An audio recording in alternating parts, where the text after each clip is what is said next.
Ready? Hi everyone, my name is Dale Mosley and I am the Accessibility Coordinator for the City of Sarnia, and I'm also the person responsible on behalf of the city for the Age-Friendly Sarnia initiative. Before we start, I do have a few housekeeping information for you. The bathrooms are located at the very back of the hallway. This is kind of like a square that goes around. The bathrooms are at the very back hallway. If you need assistance in any way, the housing committee, who is responsible for this event, has name tags on, and they are also wearing blue shirts. So if you need any kind of assistance, look out for them, and they are the ones that have put on this event and done a really good job doing that. There is a refreshment sponsored by Steve's and Rosemans and Wellings of Corunna. They are at the very back. They have a canteen kind of open there for you to go up and get a cup of coffee or a treat, and they're there for that. This is a drop-in event, so people do not have to feel like they have to stay. They can drop in, get the information they need, and they can leave. I do have a land acknowledgement. We are on the land. Traditional territory acknowledgement of Sarnia is located on the beautiful homeland that is traditional territory of the Ojibwe, Potawatomi, and Ottawa First Nations. These three individual nations make up the traditional Three Fires Confederacy. We acknowledge the grace and welcome they have offered all of us here today. Okay, so now that I'm done with the housekeeping things, I just want to welcome everybody here today to the Age-Friendly Housing Fair. Housing is such an important part of the Age-Friendly Sarnia Action Plan and the World Health Organization's 8 essential elements of an age-friendly community. In the action plan, housing was the third highest priority identified by the 1,200 community participants that filled out the survey, participated in the focus groups, and took part in community events. Under the priority, we heard comments like, how can I maintain my home so I can age in place? And communicate and offer public information sessions around Sarnia to learn about in-home supports, retirement homes, assisted living, and long-term care options. We're hoping that this event will fill that need. Out of all the 1,200 participants, 46% of those people that filled out the surveys or participated in the focus groups did not know where to find information on how to navigate housing in Sarnia. 1,200 is a fairly big sample size. So that told us that half of the people in Sarnia are unsure about staying in their homes, or when it's time to leave, moving into other homes that meet their needs. That is a big representation of the people. So today, we're hoping the information found at the booths and through our guest speakers and workshops will help inform and educate the attendees regarding navigating their housing options in Sarnia. I also want to thank the other presenters here today, workshop facilitators that can be found at the very back classrooms of our facility here today, and exhibitions being here today to share their knowledge and programming. For more information about when the presenters will be on stage, please refer to the posters that have been floating around, and also we have our volunteers here today who are wearing name tags that can help you out with that. I want to especially thank the volunteers of the Housing Committee for organizing and hosting the great event, and also our age-friendly coordinator, Amy. She's around, not listening to me here today, but she is around here probably dealing with some things at this event. Finally, we want to hear more from you, so please complete our survey. Surveys can be found at our front desk in a package. It will provide us with valuable information about your expectations from the housing fair and help us with future events as well. People who complete the survey have a chance to win a $25 gift card provided to use from the Community Legal Assistance Sarnia and a one-of-a-kind painting from one of our community members. I want to thank you all for coming here today, and we have a number of guest speakers who will be here as well, where we'll be talking about the different things about housing within Sarnia. Thanks and have a great day.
Good morning, everyone. Thanks for coming. Our first presenter of the day is going to be Sarah Rayome with Habitat for Humanity. She's going to talk about the innovative housing project at Guthrie Drive. Welcome, Sarah.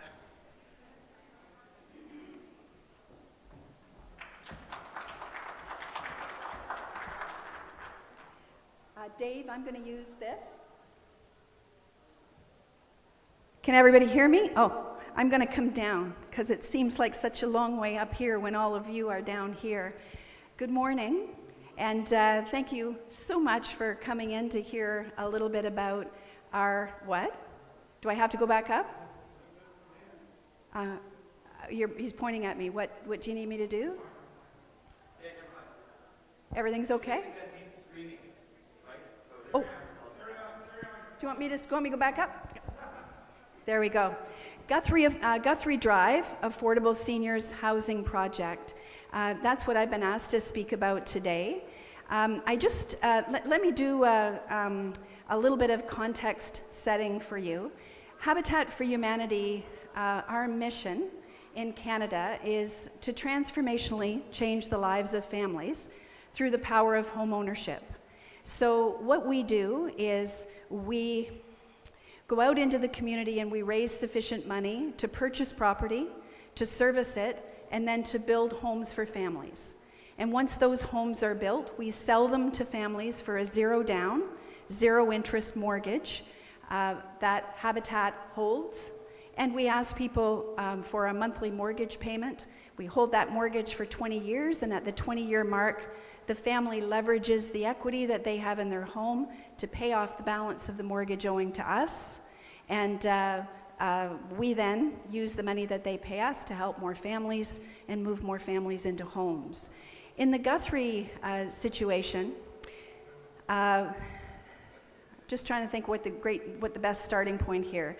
The County of Lambton identified seniors as a priority population in need of affordable housing in Lambton County. And upon hearing that, our Habitat affiliate believed that we could help. And typically the housing that we provide, if you look at demographics as a continuum, we're typically down with new families, trying to change people's lives through home ownership with young families so that they can accumulate wealth over time, equity in their home, et cetera, et cetera. So for us to move up to the other end of the demographic scale and help seniors was a little unusual in the Habitat world. So what we did is we had a piece of property on Guthrie Drive in Sarnia.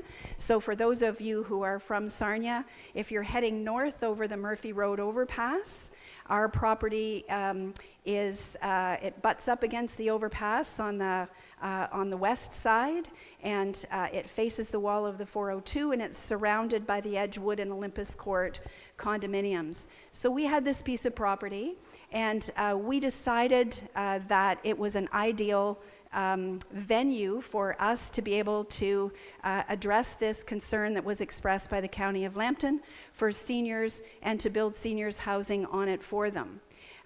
In so doing, we were the first Habitat affiliate in Canada to purpose build for seniors, and we're very, very proud of that fact. And because of the leadership that our team has been able to show, there are now other affiliates across Canada who have leaned in and who are looking seriously at providing affordable seniors housing in this context as well. So to just go back a little bit, I'm going to talk for a few more minutes, and then I'm absolutely delighted to answer any questions that you might have. So just to sort of walk you through the process here. As I said, we would typically provide housing to families. And from a senior's point of view, we had to look at things through a little bit of a different lens.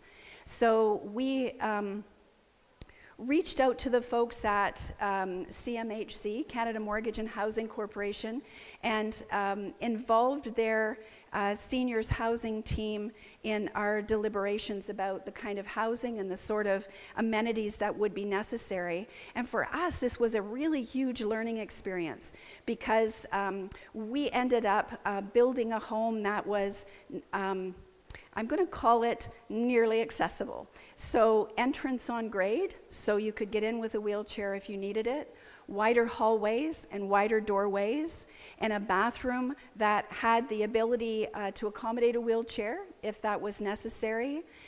We designed the kitchens with taller kickboards on the bottom of the kitchen, so that, if you understand, it made the box of the cupboard a little bit smaller, but we could remove the kickboard and lower the kitchen counters and make it accessible from a wheelchair point of view without having to pull out the entire kitchen and do things over again that way. So beyond that, we had terrific input from CMHC on for example, the type of countertops to install, that if we were to have a senior resident who aged into dementia, there's certain patterns of countertops that are aggravate dementia, if you like, a little bit, so that they suggested that we stay away from. They gave us great input on making sure we had contrast between paint colors and things like light switches and plugs. Encouraged us to think seriously about the kind of handles and knobs that we put on cupboards and doors, and also the handles that we put on interior doors as well. Again, all of these things being mindful of a senior, which of course we're not typically thinking about when we're housing a young family or a family of any age for that matter. So we went ahead with the construction of these homes on Guthrie with huge support from the County of Lambton. Melissa's on speed dial on my phone. She's been incredibly supportive and helpful in terms of facilitating funding opportunities for Habitat to support the building of these homes. And we had this enormous lean-in from the community. So what we would typically do is we would theme a build, if you'd like. We might have a build that we call a women's build. We might have a faith build. We might have a youth build, or we might have corporate teams that undertake a build. Well, because we'd never built 5 houses at the same time, our Guthrie property encompassed all that. At the same time, it was a youth build, a corporate team build, a women build, a faith build, etc. And these would be teams of anywhere between 8 and 12 individuals, each of whom, each individual or each team raising money to help support the cost of construction. So $300,000 worth of grassroots fundraising from these teams contributed to offsetting the cost of the building of the homes, and that, in concert with other available funding opportunities, allowed us to hit our $600,000 mark for the building of the Guthrie homes. So the other piece I wanted to talk a little bit about, that's sort of the structural piece and how we went ahead on it, is I want to talk a little bit, if I can, about the mortgage piece and how we managed that a little bit differently. In a Habitat Classic, Coke Classic, if you know you can buy Coke Classic, well, think about Habitat Classic model is, as I mentioned to you, we would construct a home, and at the time of construction we would transfer title to the family, and they would have a mortgage for the fair market value of that home, and they would pay it off over the 20-year mark.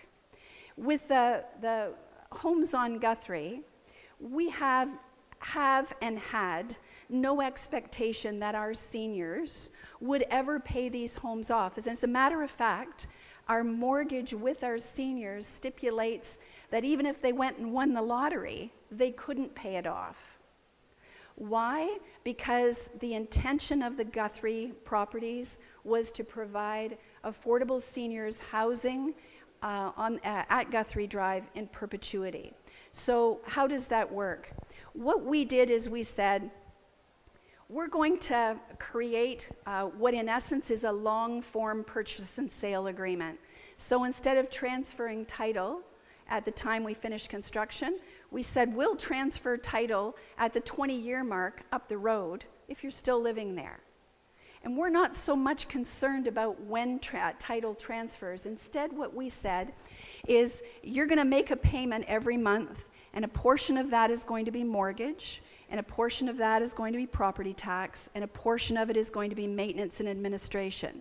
This isn't a condo corporation. Habitat's committed to look after everything from the walls out. So we'll cut the grass, and we'll shovel the snow, and we'll clean the gutters, and we'll look after things from the walls out, and the homeowner still looks after everything on the inside. But we've made a commitment that whether the family leaves at the 2-year mark, the 12-year mark, or the 22-year mark, we will return 100% of the mortgage portion of what's been paid to Habitat to the homeowner. This to help with end-of-life health care or to help settle their estate. And because, ladies and gentlemen, I'm never buying back for fair market value, I'm simply returning the mortgage portion of what's been paid to the family as the buyback cost of the home. What that allows me to do is take the home back, give it a shave and a haircut, and put another senior family in. I'm not interested in making Mr. and Mrs. Smith's nephew in Calgary any richer when they pass away. What I'm interested in is continuing to be able to make affordable seniors housing available to those in need in the community. So this hybrid mortgage model, this deferred home ownership, if you like, is the first time that this mortgage model has been used in Canada as well.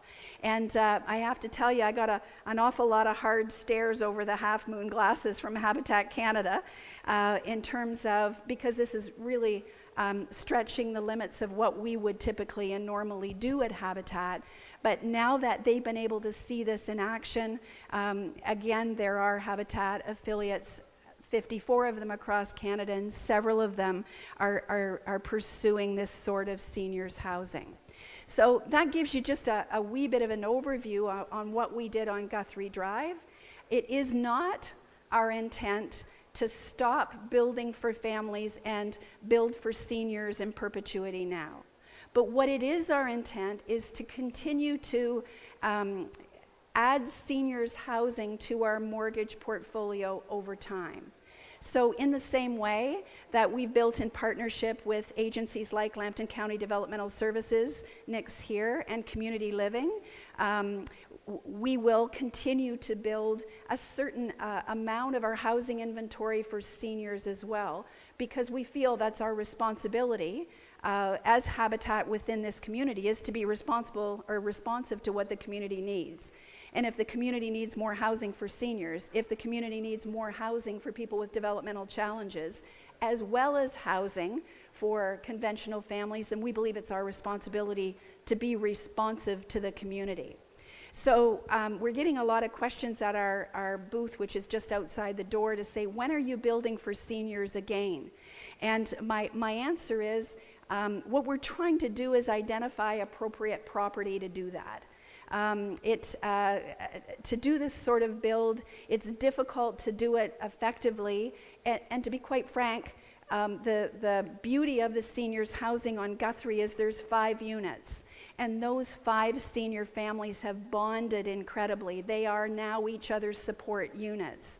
So to build an individual house for a senior here and another one over there and another one over here, not necessarily the model we want, because we want to build that community and that community support amongst and between seniors. So in the short answer to when are we building next for seniors is as soon as I can identify a property that gives me the opportunity to put at least 3 together. So we're hoping by 2021 we'll be able to announce another seniors project, and we'll be reaching out in the media as we did before to invite applications in. to folks who are interested in that sort of housing. But it's our pleasure and our pride to be at the vanguard of doing different housing or shifting the paradigm of how Habitat is housing people in Canada. And we're always glad to be the first to do something and always really pleased to be the ones that share it out. So, having said all of that, folks, I so welcome any questions that you might have about that project, how it worked, anything about Habitat. If you haven't got a sense of it, I'm a little bit passionate about Habitat and what we do, so you can pretty much ask me anything. Does anybody have any questions? Yeah, I've got a question for you. Yes, sir. Regarding people that can go in there, is it when you choose who's going to live there, or when you did choose, is it strictly the most destitute get the apartment, or is it a means test there for people? The people who are the poor, they can get first shot at it. That's a really great question, and thank you so much for asking that. The question was, how do you select seniors? Is there a means test? Do you select the ones that are most in need? I'm going to give you a $2 answer instead of a 20-cent one to that question, okay? So if we look at affordable housing need in this community, and at one end of it, sir, we have couch surfing and homelessness, and at the other end, we have home ownership. Habitat is down towards this end. So we are looking conventional Habitat housing. We're looking at families who have some sort of stable income from employment, or perhaps employment in combination. Perhaps the other partner in the family has ODSP, but they're not relying on social assistance, unemployment insurance, HST grants, Trillium grants, etc. There's stable housing, or there's stable income there. Why? Because the social assistance pieces all fluctuate, and we're not only the builder, we're the benevolent lender. So we behave very much like a bank when we look at eligibility for families. There's a minimum income threshold and a maximum income threshold. So, sir, in answer to your question, we're not, to your words, not looking at the most destitute and the most in need. When we looked at our seniors' housing eligibility, you had non-employment, because we had so many seniors apply who, because they had no choice, were still working at Arby's or working as a painter or doing whatever because they were just trying to make ends meet to pay their rent. So we take employment income aside, and we say from old age pension and from CPP and perhaps modest savings or a pension, there's a minimum of $24,000 a year, but no more than 38. So those are our eligibility, our income minimums and maximums. No, sir, that's the household income. That's the cumulative household income. So, and the question then follows from that, well, what if my husband dies?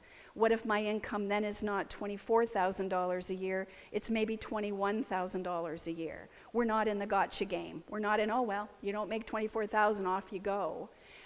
What that would mean, I'm sorry I'm getting into the weeds a little bit here, but remember I talked about the 3 payments that you made? It may mean that the mortgage portion you're contributing gets a little bit smaller. So you might have been making a contribution of $250 a month towards your mortgage, and a spouse passes away and maybe that's $150 instead of $250. It just means what your takeaway is when you leave, for whatever reason, too ill to live there, or you pass away, that the piece that you've been kind of that forced savings is maybe a little bit smaller. Does that answer your question, sir, about that? Yeah. Very good. Are there any other questions? Yes, sir. Yes, ma'am. Do these people have to have money to go in, like a down payment on No, ma'am. No, ma'am. There's no down payment. 0 down, 0 interest. Okay? No down payment required. Yes, sir.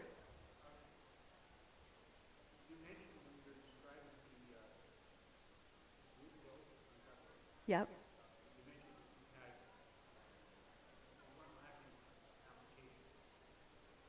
For volunteers or for families?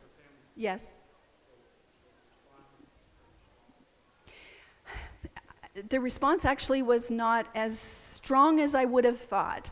On one end, we had people who were making $75, $80, and $90,000 a year, whatever, who were still appalled and struggling with paying $1,300, $1,400, $1,500, $1,600 a month in rent, who applied. And we're governed by the Canada Revenue Agency, so they were beyond the minimum and maximum thresholds. And then on the other end of the perspective, we had folks that were living on old age pension and CPP, and that on its own was not enough. Was not enough. So again, if you were looking at it as a continuum, we're kind of more up towards the other end. We acknowledge, while we'd love to be able to house a broad spectrum of those in need, our piece of addressing need in this community is sort of just part of that spectrum. Does that answer your question? Yeah.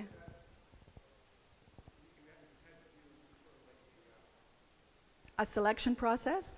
Yes.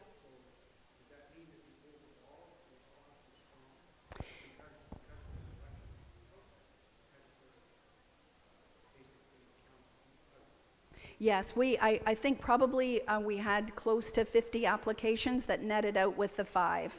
And there's an evidentiary component to what we do as well. So if you, so we look and say, is your income within those minimum and maximum pieces? Number 2, we're looking to see, is your debt low? And surprisingly, folks carry a lot of debt in today's world, and we're setting you up for success. So we want to make sure that debt is not an issue. We look to see, is there anything in your current housing that is lacking? Is it inaccessible, unsuitable, unhealthy, unsafe, and now unaffordable? So there's that piece to it as well. We also look at people's willingness to partner with Habitat. And partner with Habitat means you're going to participate in a 6-module homeowner education program that sets you up to be a successful homeowner. And it also means that you're going to contribute 500 hours of your own time, your friends and family's time. That's your sweat equity, if you like, your investment. It's Habitat's all about the hand up, not the hand out.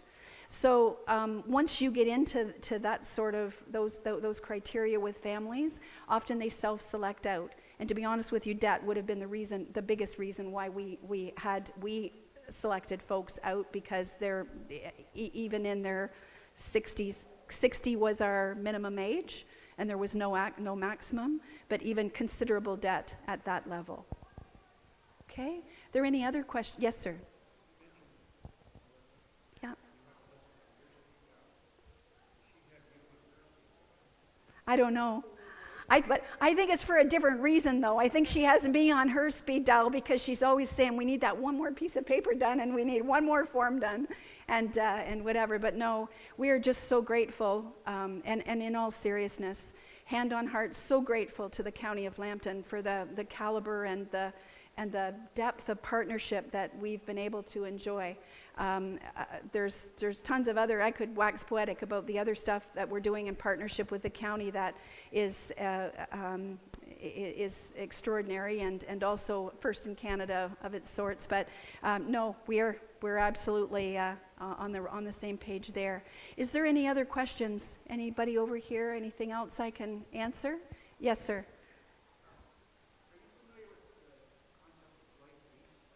Yes, I am. So MES is not so much a life lease. Typically, a life lease is you're putting something down or you're paying for it. And then my mom had one in Petrolia. She lived at Victoria Place in Petrolia. So she would have bought her unit for $175,000, and she lived there for 12 years. And when she passed away, they gave her back her $175,000, even though it was worth $240 or whatever at the time. This is not so much like that, because you don't have to put anything, to your point, ma'am, you don't have to put anything down at the front end of it. I sense my time is probably up here. Thank you so much for your interest and your attention. And certainly if you have any questions about Habitat generally, about anything that we do in the community, or about our seniors program specifically, our booth is just outside the door, and I would absolutely welcome the opportunity to keep answering all your questions until you've got all the information you need. Thanks again, everybody. Thank you, Sarah. Sarah, before you leave, on behalf of the City of Sarnia Age-Friendly Housing Committee, I want to thank you for your time today, and I hope that everyone found the information very informative. I do encourage everyone to stop and talk with Sarah before leaving today if you haven't already. So thank you, Sarah. Thank you. So we are a couple minutes ahead of schedule, but I see our next presenters are here. So if everyone is ready, we can welcome, we have Lambton College, Rob from Lambton College, and Dolores from Sarnia Homestay to talk about home sharing options in Sarnia. Welcome, Rob and Dolores. So you're welcome to use this mic or on the stage, whatever. Sure, but this works. Good morning, everyone. Am I okay here, Dave? Okay, we'll just hang out down here. So my name is Rob Tour. I'm from Lambton College. I'm the housing support coordinator for the college. Dolores here is going to talk about our home share program that we have with our students, but I'm just going to give you a little bit about Lambton College and where we're at right now when it comes to our students and our housing issues that we have at the time. So I'm sure we've seen around the community a lot more international students. Would you say that's pretty fair? People notice, yeah, laughing. So we have, back in 2015, we had around 362 international students. Today, does anybody want to take a guess how many we have today? No, 1,200. So we have 1,200 students. So with that, as you know, and do we want to take a guess roughly where they're from? So India is 80% of them. Yeah, 80% from India. We used to have a lot more from China. That has came down. We had 5 campuses in China. So a lot of the students from Lambton stayed within our 5 campuses there. We also have a campus in Toronto and one in Mississauga that is quite large as well, that a lot of people don't realize that we have. So we're bringing in a lot of international students, and we have, like I said, 80% from India. The rest come from Vietnam, Brazil, Mexico, Jamaica, Africa, Nigeria in Africa, and am I forgetting any? Panama, yes, of course. We just had a whole number of students here from Panama. So we're really trying to get really diverse.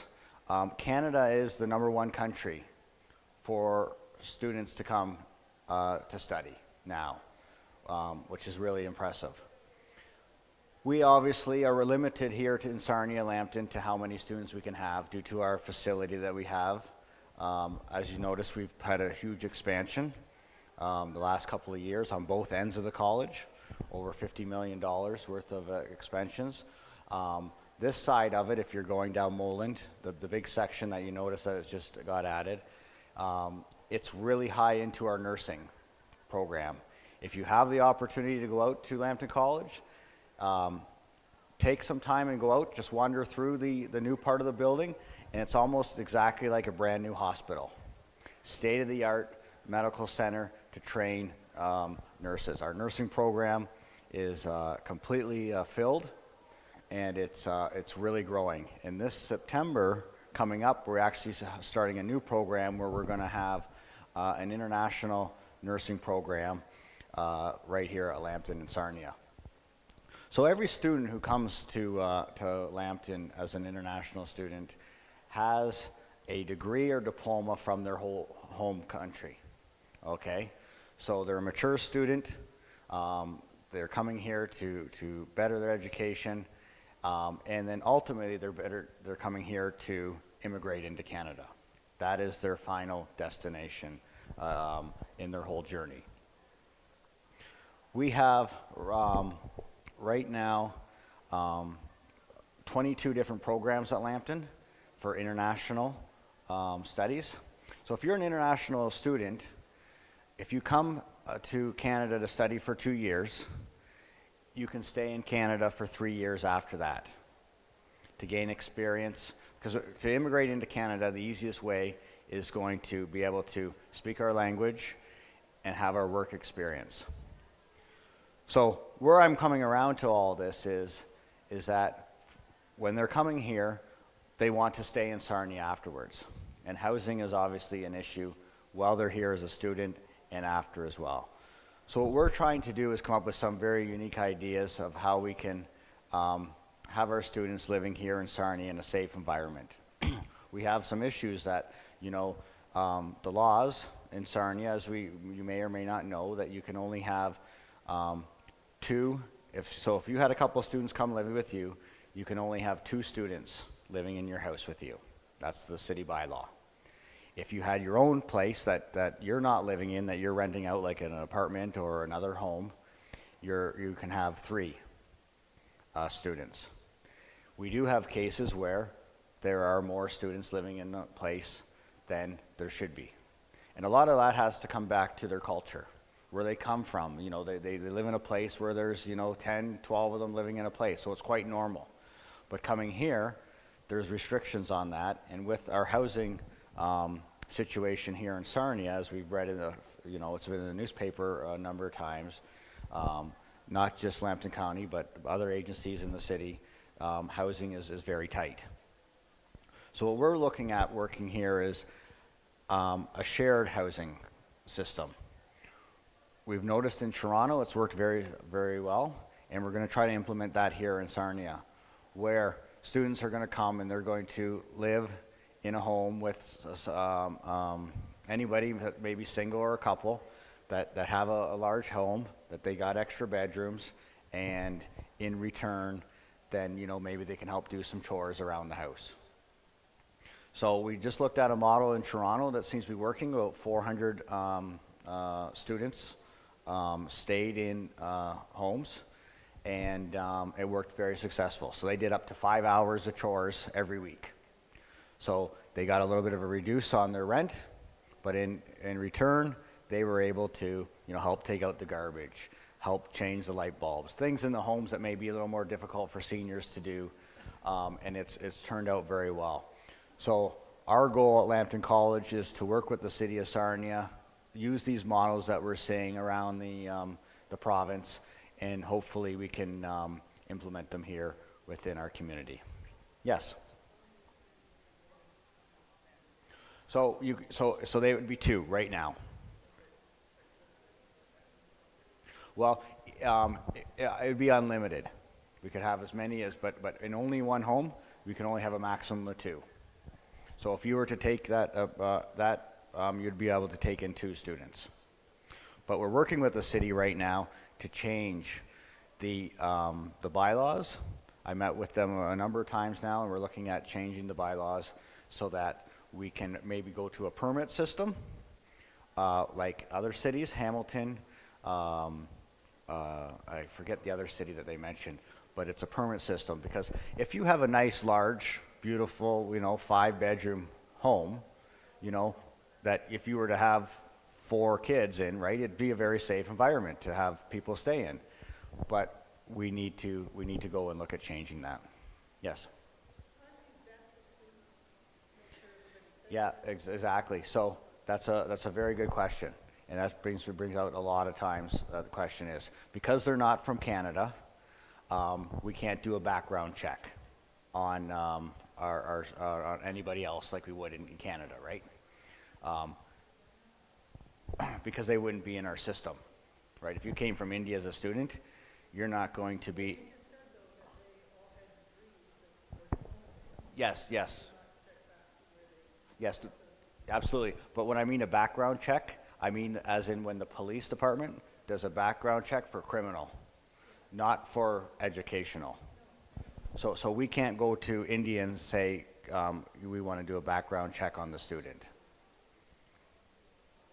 Yeah, it's just it wouldn't be feasible, unfortunately. So right now it's just like anybody renting a home to anyone. You know, you'd have to interview the student, get some references, and then make a decision based on your best judgment. Yes.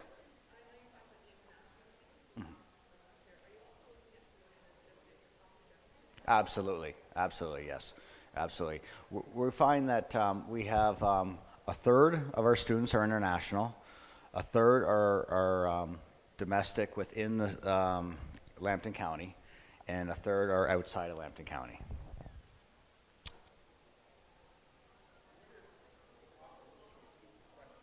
Oh, sure. Absolutely, yep. No, I'll make sure and, yep. Sure, I'll make sure and do that, absolutely. So if you have a student and they pay rent, does that include, you providing meals? Or do they do their own cooking, buying their own groceries? Absolutely. So we have a couple of options for that. Did you hear that okay? Okay, perfect. Okay. Yeah. So we have a couple options. A student can come and they can rent a place and they can take care of all their meals. The other one is, Dolores, you want to come up and okay, she's going to talk about that later. So there's a program where they can pay a rate, I think it's around $800, and all your meals are covered and your rent is covered as well. So there's a lot of different options that they can choose from. Yes.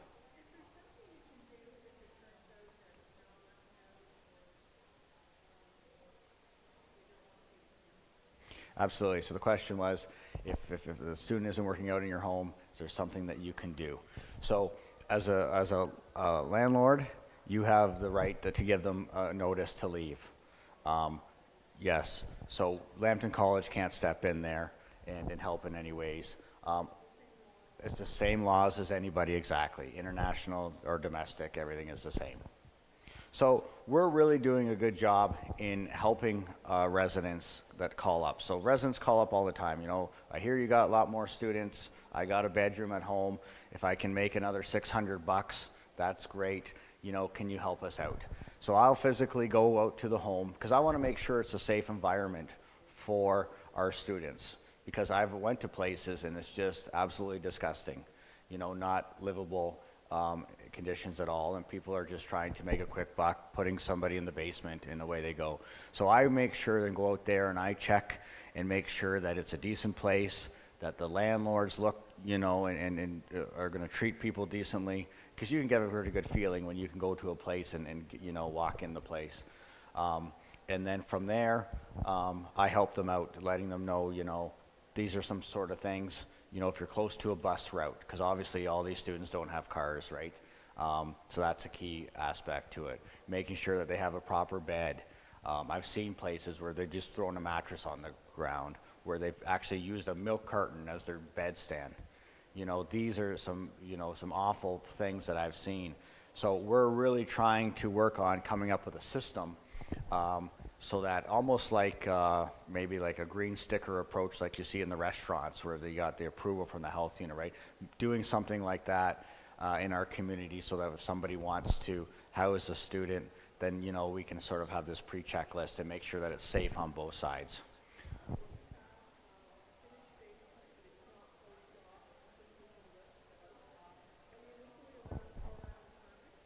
So that's something you're going to have to talk to the city of Sarnia about. They have what they call a second dwelling areas within the community that you can have it, but it's best to talk to them. I'm not an expert in that, but there is different rules that if you had like a side entrance and whatever the case is, but it's, yeah. So the question was about having a separate entrance and in the dwelling and so forth like that. So it's best to, and I know that the part of the planning department's here, so it'd probably be best to talk to him, I noticed.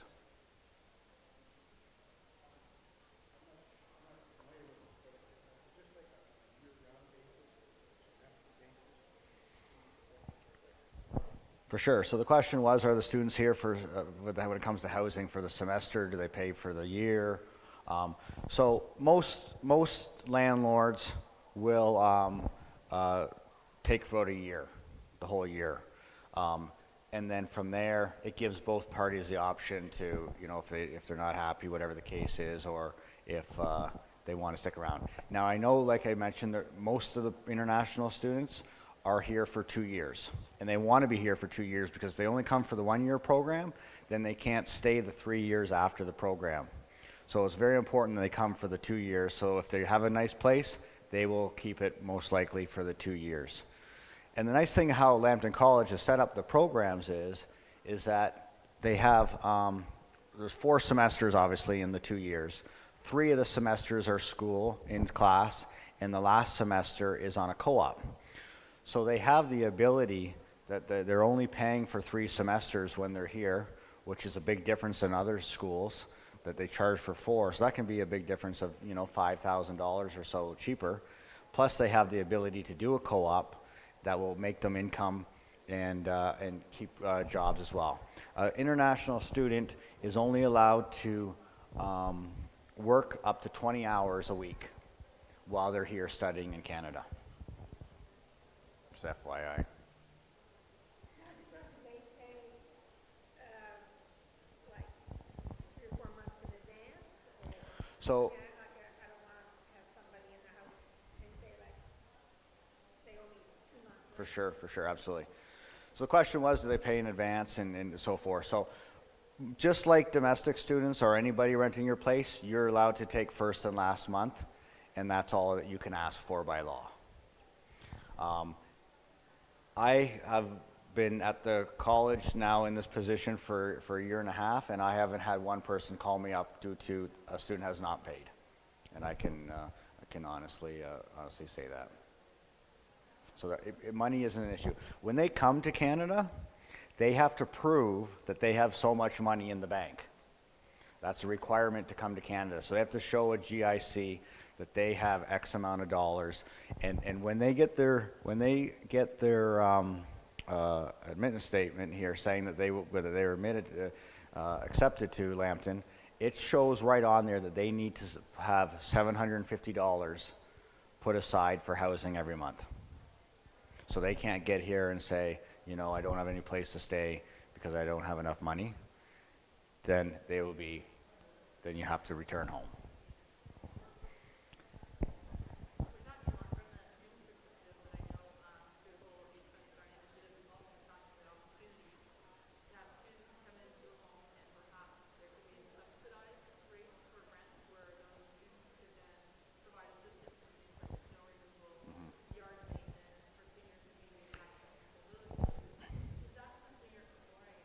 Yeah. Yeah, so we must have talked about that just before you guys came in. But yeah, we certainly did, and that's exactly what we said. That's something why we're here. We're working with the City of Toronto, who had, I think it was 400 in the newspaper there a couple weeks ago. It's worked out well, and that's our initiative, is to work with the City of Sarnia to get that ball rolling, because we feel that's going to be a win-win for everyone. Absolutely. Yes, sir. Just as far as testimonial, I've had students from China live with me as well as from Nigeria, and it was a wonderful experience. We had no issues, said some of the weird things they cook. Yes, absolutely, Bill. Yeah. Oh, good. I'm glad. Thanks for mentioning that. Yeah, you know, food is a big issue, you know, because they have different tastes and smells, you know, that we're not used to. The nice thing too is that I've worked really close with the grocery stores here in town. Food Basics, No Frills, and they've actually taken an aisle of their store and brought in a lot of food that they otherwise wouldn't have. So it's good to see that the community is moving in the right direction for the students, because, you know, they're bringing in a lot of money into our community every day, right? Because they come with a suitcase and nothing else. So, you know, places that they do have to even buy and furnish themselves, or 3 suitcases. Yeah. Oh, sorry, you're right. 3 suitcases. I've driven them back and forth from the airport, and the van's pretty packed. So I'm going to pass it over here to Laura. She's going to talk to you about her program and how we have a great relationship with Lambton college and how well it's worked out. So. Thank you. Thank you, Rob. Good morning, everyone. My name is Dolores Quintanilla, and I came to talk to you about my company. My company is called Sarnia Homestay. We started about 4 or 5 years ago. And what I do is I place students from Latin America in different homes in Sarnia. They come to study English as a second language, and they come for 2 months, 4 months, or 6 months at the time. Because we are working with Latin America, it's a little bit unpredictable, like everything in Latin America. Like, for instance, right now, I am expecting 14 Panamanian students to come to Sarnia for 6 months on April 1st. And I just yesterday got the information about allergies, dietary restrictions, everything. So I'm working very fast right now to find out homes suitable for them. I ask them if they are smokers, if they can live with a smoker, if they are allergic to something, if they like pets, because that's very important in Canada. And after that, I place them in a home that I believe is going to be fine for them. The college pays the family $800 per student per month, and the family is responsible for providing 3 meals. Breakfast and lunch are going to be cooked by the students, but you provide the materials. And dinner is your responsibility. You have to prepare dinner and share it with them. Another responsibility the family has is to talk to them in English 1 hour every day, because they come to learn English, right? So you have to talk to them 1 hour every day. If you work and you cannot do it every day, you can catch up over the weekend on those hours. And those hours count if you are watching TV, if you are going to a hockey game, if you are walking the dogs, if you go to the grocery store with the students, that counts for the hour every day. Sometimes also, they can share with you their food. You can tell them, Saturdays are Panamanian night, and you tell me what materials do you need, and I buy them, and you cook for me. You teach me Panamanian food. You teach me Mexican food. Most of the students come from Mexico and Panama, but we also have students from Brazil and Venezuela, Colombia, who are in these programs. But the students from Brazil, Venezuela, they come for 2 years, like Rob was mentioning to you. They come for a program, and they stay longer, and they normally want to cook their own food. The program I work with requires more of your time. They actually become a part of your family for 2 months or 4 months. I have comments from families who work with this program. One lady who lives on her own said to me, Dolores, I eat better than ever, because when I was alone, I didn't care about cooking. I just ate whatever, milk and cookies, and that's it. But now I take the time to cook, to prepare the meals, to be with my student. Most of the experiences are amazing, but you also have some other responsibilities, like for instance, you have to teach them how to use the buses. As soon as they know how to use the buses, they are on their own. You also, sometimes they go to Niagara on a weekend trip, and they have to be at the residence at 7 in the morning. There is no buses at 7 on Saturday, so you have to bring them to the residence. So they go to Niagara. If they come back at 11 p.m., you have to pick them up after that trip. And the day they come, you have to pick them up at the residence. The day they leave, you have to bring them back to the residence. Those will be your responsibilities, and in return, the college will pay you $800 per month, $400 every 2 weeks, actually, if you do this. That's the program I work with, and I work very close with my students. I am personally from Mexico, so I speak Spanish, and when there is a problem, a cultural issue, I go to the family, we have a meeting, we discuss it, and we solve the problem. If the problem, and I give them 2 weeks, if after 2 weeks the problem is not solved, then I move the student or we do something else. I have done it for 4 years now, and I have placed very likely more than 2,000 students in these 4 years. Remember, they come for 2 months, for 4 months only, right? So it's been very successful. In these 4 years, after 2,000 students, I have probably no more than 8 situations in which I had to go to the family and discuss it. That's it. But I work very close with them. If the students are not happy or the family is not happy, I move the students right away. I would like to answer a question that you may have for me, as you did for Rob. When the students come to Canada, as an international student, you need to have a Canadian visa.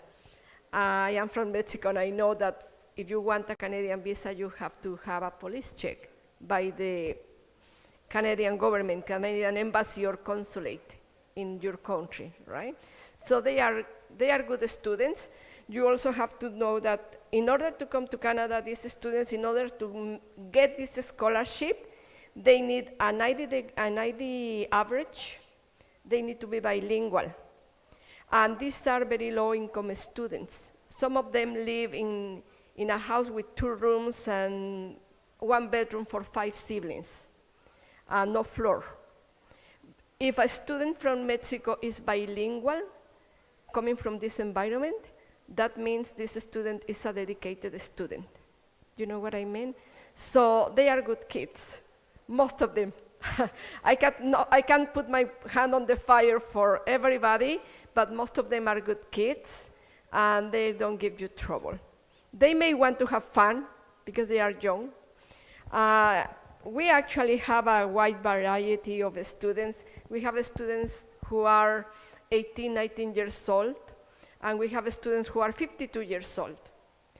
Panamanian students are teachers in Panama, and the government of Panama wants the country to be bilingual. The Panamanian Canal was in the hands of the United States for 100 years, and part of the agreement was to make the country bilingual, but the United States never kept up with this promise. When they turned the canal back to the Panamanian government, the first president didn't do anything. The second president won the elections because he promised the country, I'm going to make the country a bilingual country.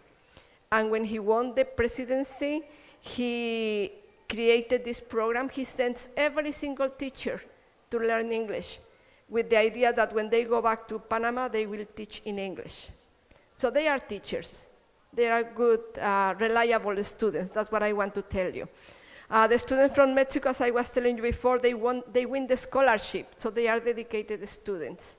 Or they are, when they come for 1 month, it's normally in May or July, they are university English teachers coming to learn teaching skills for English language. So they are good students, they are reliable students. The downfall for this program is that you have them only for 1 month or 2 months or 4 months, but you have a lot of fun. I can tell you that all the families, most of my families are very happy with these students, and they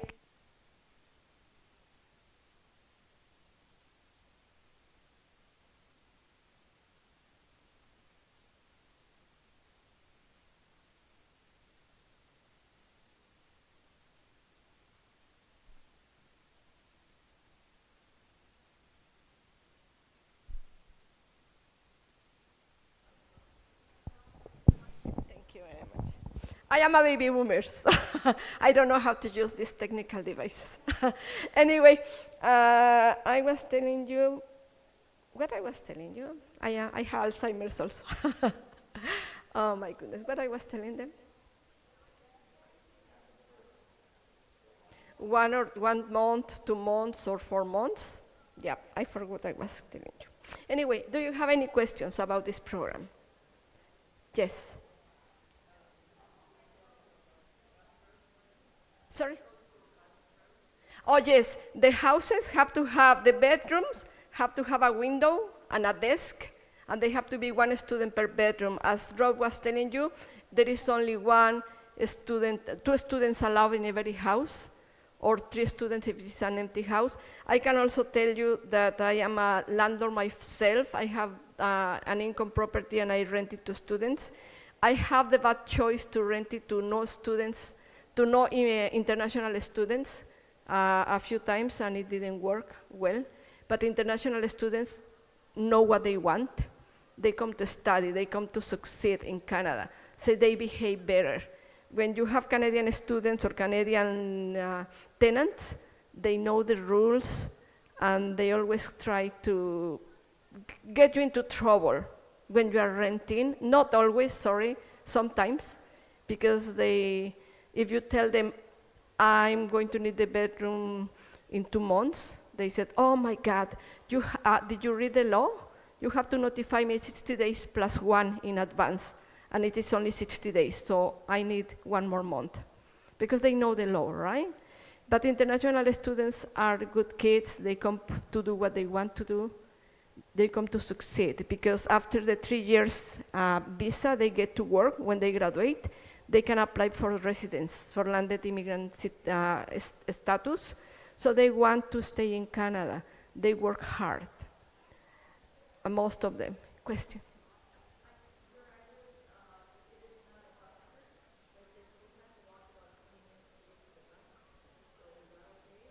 No. They have to be in a bus route. I have students I placed in the north end, very close to Bryce Grove, but this family drives them every day to school. But no, if they have to walk 20 minutes, I won't be able to place students in that house.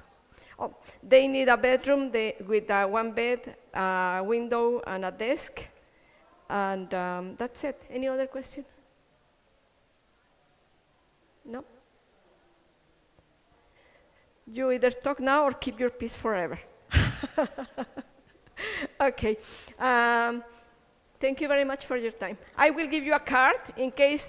Talk to your friends, your neighbors, your family. Oh, I remember what I was going to tell you. At one point in 1918, I had 180 students. That means 90 houses in Sarnia working for this project. It was a lot of people. And back then I told everybody, please talk to your family, talk to your neighbors, talk to your friends about me, because I need houses, right? And that's how I get my homes. Okay? Thank you very much for your time. Thanks, Dolores. And any more questions? Well, thank you very much for listening. Yes.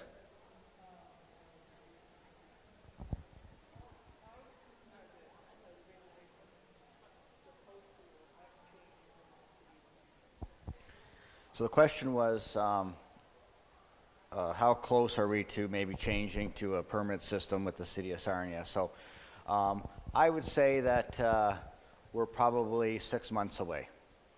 Yeah.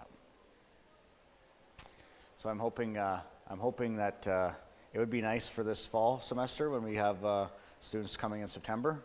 We'll have probably about 650 students coming in September. Yes. Yep, it's a very, for sure. So the question was, why isn't the college building a new residence? And we get this all the time. So there's a number of reasons. It comes down to, obviously, money's a big one. The second reason is that money. Well, yes, they will give it back over a long period of time. The problem is that we have seen in the past the government, not only our government, but the government wherever they're coming from, just change their rules so quickly. So overnight, we could lose all of this. And we've seen that with the Liberal government before the Ford government came. Well, when it was the Liberal government, we actually could not have our campuses in Toronto or Mississauga anymore. They were ending that. This September was actually going to be our last intake of students in our Toronto and Mississauga campus. When the Ford government came in, they allowed that to continue. So overnight, that would have lost millions and millions of dollars of revenue into to Lambton College. And that's the big problem right now. They are looking at different residents. Well, so the question was, here in Sarnia, would it be safe to do it? The problem is that the countries that we're getting students from very quickly can change their visa requirements for students, like overnight. So students that are coming from India, they can get a visa within a week to a week and a half, if everything goes right. Some of the other countries that we have coming in, it take up to a half a year. So when you have, if all of a sudden our 80% that are coming from India turn to taking a half a year, that's going to decrease our numbers big time coming into Lambton College, and it'd be a whole different makeup, and that would be a big difference when it comes to our residents. But we are exploring that option. We are looking at maybe third-party companies, because in other colleges or universities, they won't take on that risk of building a residence. They'll hire a third company that will come and take care of it all and pay for it and run it. So that's an option that we are looking at as well. They had a problem where the government put a lot of the immigrants into the university housing over the summer. And that may not have been, as a landlord, would you want that? Yeah. So yeah, I don't know much about that situation to comment on it, but yes. I apologize, I was late coming in. Is the college advocating with the city in any way? Oh, absolutely. We're working very closely with the city. Absolutely. Yeah, because what I'm thinking is, I cannot answer it. We haven't really got to the question yet. Yeah, the bus routes that end at 6 p.m., why are they not going in the evening, especially when some of these areas are so close to the college, or the walking paths are a little isolated? And they Yeah. could be open. So the question was about the bus routes not going so late with the college students. So I can't comment there, but what I can say is that the City of Sarnia Transit Department with Lambton College and with the students got together last year and had a number of meetings about where they want the buses to go, the most traffic, how many buses. We have a Lambton College Express bus that just comes to the college. So I can't really talk about the details because I don't know them, but I do know that those parties have come together and have sort of worked together on making the bus routes as best as they can. So I don't know why they're stopping at when they do, but yeah. So, but I will say that they have had those talks. So I've been just given the hook. So thank you very much once again. If you have any questions, feel free to come and talk to Dolores or I at any time. We're certainly here to help. Thank you. So on behalf of the Age-Friendly Housing Committee, again, I want to thank Rob and Dolores. Here's a thank you card for both your times. I hope you guys found the information very informative and something to consider, and maybe it's something that yourselves can use. I don't know if you guys are hanging around for a little bit, but if you have questions, maybe you can just find them out in the hallway. So thank you for your time. Thank you, Melissa. Thank you. So our next speaker I see sitting in the back of the room. So we have Heather Martin from Vision that's going to come talk to us about the Wellington Flat project. Vision has been very innovative in their housing options recently. Heather's going to talk about the Wellington Flats and maybe some of the other innovative housing options that Vision has explored.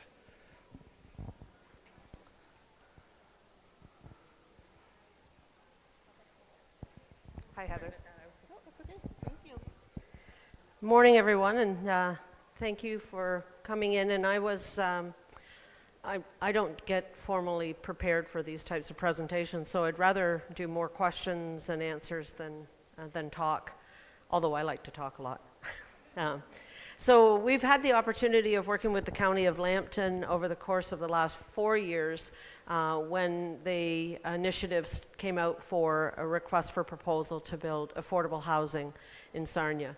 And through that process, we had to look for a target market under the homelessness strategy that the county had published a few years back for markets that were underserviced. I would venture to say that there probably isn't a part of the population of Sarnia that isn't underserviced at this point in time.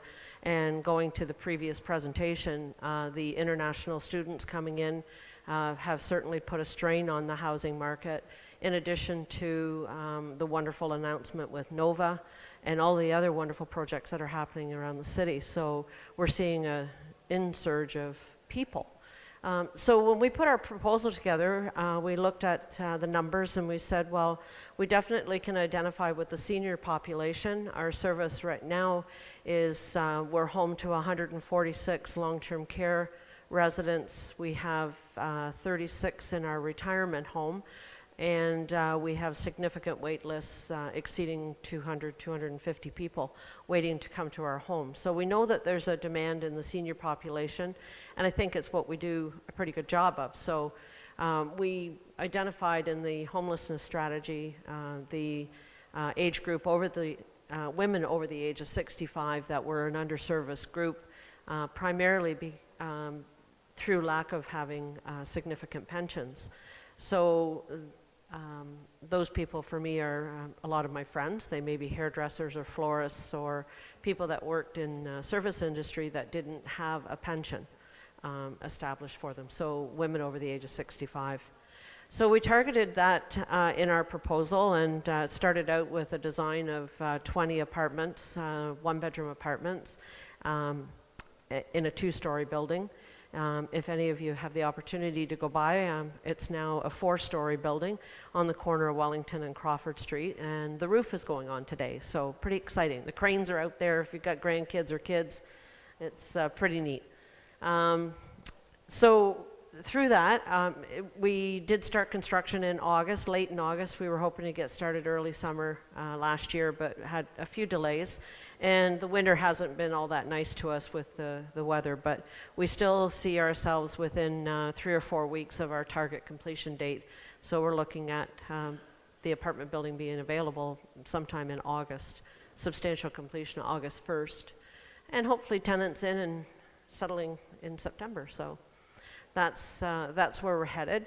So what made the building grow from a 2-story, 20-unit apartment is that we've added an extra 2 floors with 15 bachelor apartments. So these units are slightly larger than our retirement home units, and they have a lot like a suites hotel, a little sitting area, and then an area where you can prepare a breakfast nook kind of thing, and a bathroom, and then a private bedroom at the back of the unit. So we've added 15 of those. We've seen the demand in our retirement home continue to grow. So at the moment we have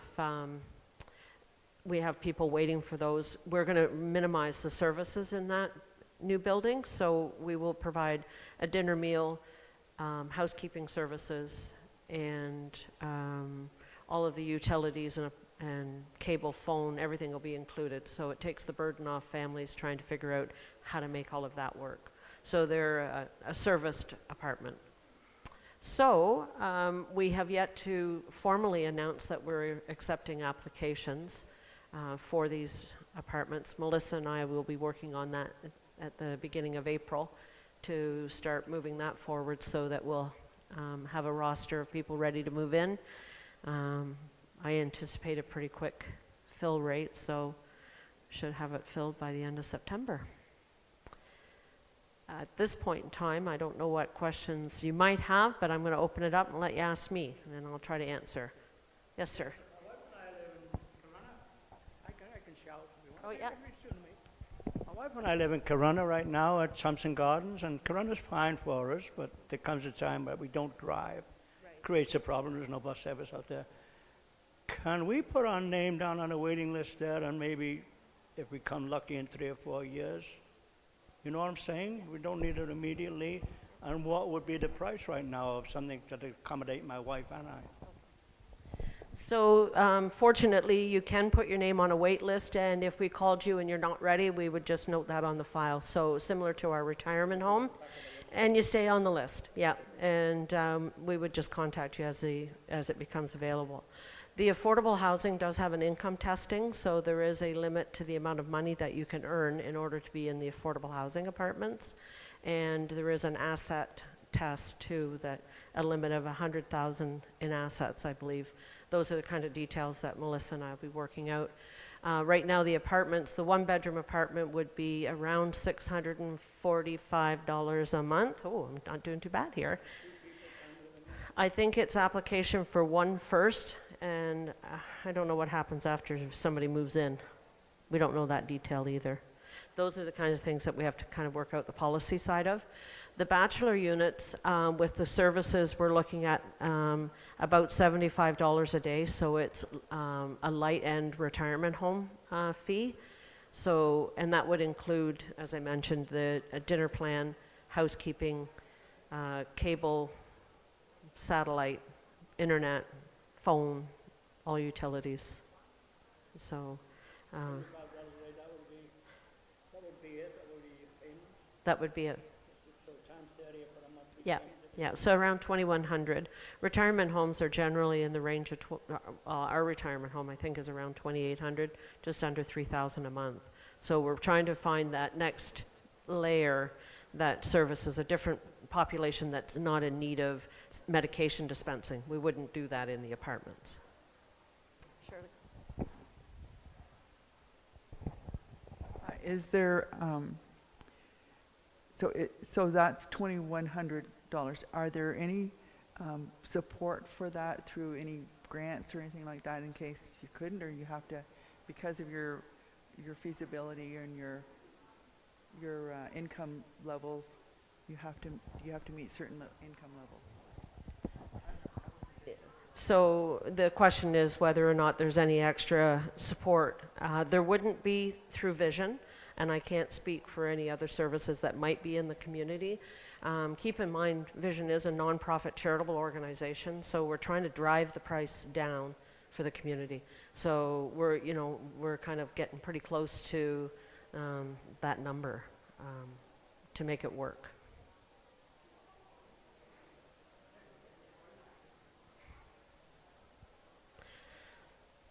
We have a table set up in the room adjacent and has brochures on the Wellington Flats to give you something to take home. If you have questions, we don't have all the answers yet, but we're really close to having them. So it does list what's included and how we plan on proceeding. Also, our brochures out there for our long-term care, our retirement home, our convalescent care program, and our short stay respite program. So we are the only ones in town that offer that kind of menu of services. We're trying to find ways of reaching pieces of the community that have not been serviced before, so or going forward, so by our partners. Okay, good now? Sorry? Yes, sir.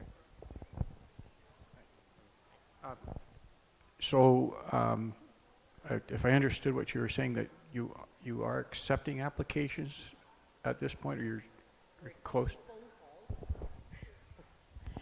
We've, since the article went in the paper and with the building in the journal, Nancy has received significant number of people that are calling, and what we're doing is accepting names and phone numbers and giving some preliminary information, so that the affordable housing will require that we have a copy of your notice of assessment and what type of information.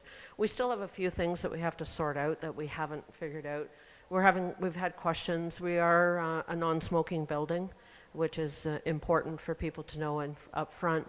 And we're looking at a pet policy. We've never had pets in our buildings before, but know that they're important. So how do we meet that piece that people want to keep their cat or their dog, and still support other tenants that don't? So this is all kind of the learning curve for us right now. So if you are interested, you can call Nancy. Just let her know you're interested and take it from there.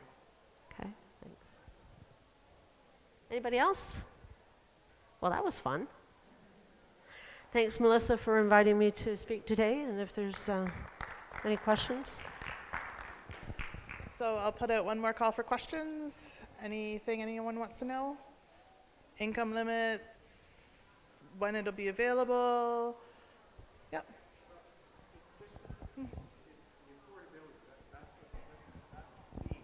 Yeah. So I'll talk a little bit about the affordability, if you're okay with that, Heather. So I work for the County of Lambton Housing Services Department. My role in the county, I oversee our affordability program. So the RFP that Heather responded to was our investment in affordable housing, rental, and supportive funding. So the requirement under that program, any of the proponents that receive it, they have to maintain rents at affordable levels for a 20-year period. So the affordable level is defined as 80% of the average market rents in Sarnia, Lambton. So based on the current numbers, that's $645 for a one-bedroom apartment. To be eligible to reside in those units, your income cannot be more than 5 times that rent. So at $645, it's about $40,000 for the year. Your income has to be under that level. So that's why there's that income testing piece with the notice of assessment. We're creating these units. We just need to make sure that the people that are going in it are the people in need. There are some options that we're exploring to offer a deeper affordability to people, because even $645 on a basic pension is still out of reach for some people. So that's some of the discussions that we're having that we don't know yet where we go, and that information will be coming in the future. But as of right now, the rents would be $645. Your income would be under $40,000 for the year at time of move-in. So the income testing is when you move in. If your income changes during that period, you don't have to leave. If you go over that limit, you're there once you're in. So it's just income testing at occupancy, and then after that, you fall under the landlord-tenant board. So the evictions would be just like any other apartment building in Sarnia.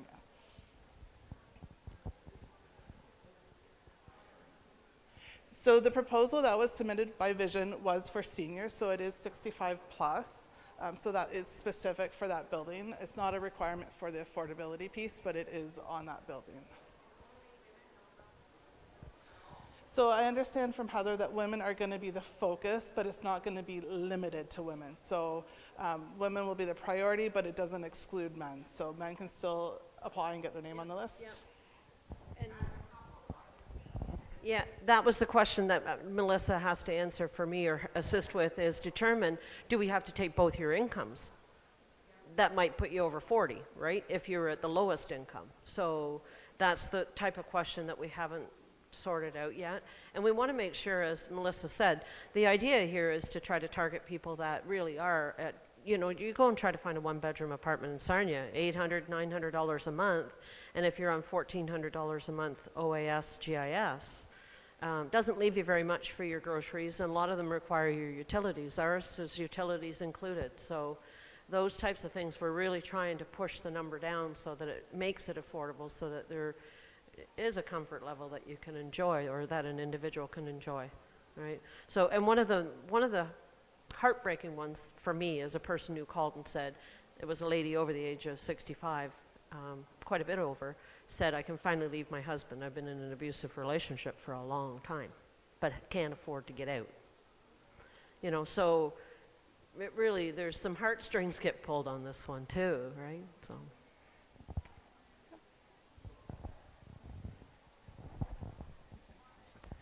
So I guess this is a question more for Melissa. Is this sort of like a partnership? Is that what you do? And are you looking, when you put your RFP out, were you just looking for one partner? And this is where Heather and company came in? So it is a partnership in that the county did the RFP, we received the funding. Whether we partner, we're partners long-term on the funding of it. Whether we partner on additional items such as subsidy, that's still to be determined. It is a partnership. So when the county got funding through the Investment in Affordable Housing Program, it's funded by the federal and provincial government, administered by the County of Lambton. We put out an RFP. Through that process, there were 3 proponents that we partnered with. One being Vision, Habitat, the Guthrie Drive project from this morning, that was another one we partnered with. And then our next presenter, Nazar Community Living and LCDS, received funding for the Copeland project as well. So there were 3 projects. Funding like this, there was a lot of announcements under the old Liberal government. We had the IAH program. We also received some social infrastructure funding, which we were able to partner with a couple other projects as well under similar terms of affordability. Under the current Conservative governments, we haven't had any announcements yet. they're only 9 months into their mandate, so it's to be seen if we're going to have more announcements to do more affordable projects. We're hopeful that we would, and if we did receive announcements, we would put out another call for RFPs to see what interest is out there from the private market, whether it's nonprofits, charitables, or private developers, and then we would partner with them based on the merits of their proposal. Any other questions? No? Perfect. So I want to thank Heather on behalf of the Age-Friendly Sarnia Housing Committee for taking the time to speak today. As Heather indicated, they do have a booth. I can see the vision sign from here, so if you have any questions, just head on back and speak with her. Otherwise, our next presentation starts in about 15 minutes, starts at 12 o'clock, so we'll just have a quick break and then we'll resume. Thanks. Thank you.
you just follow in the crowd?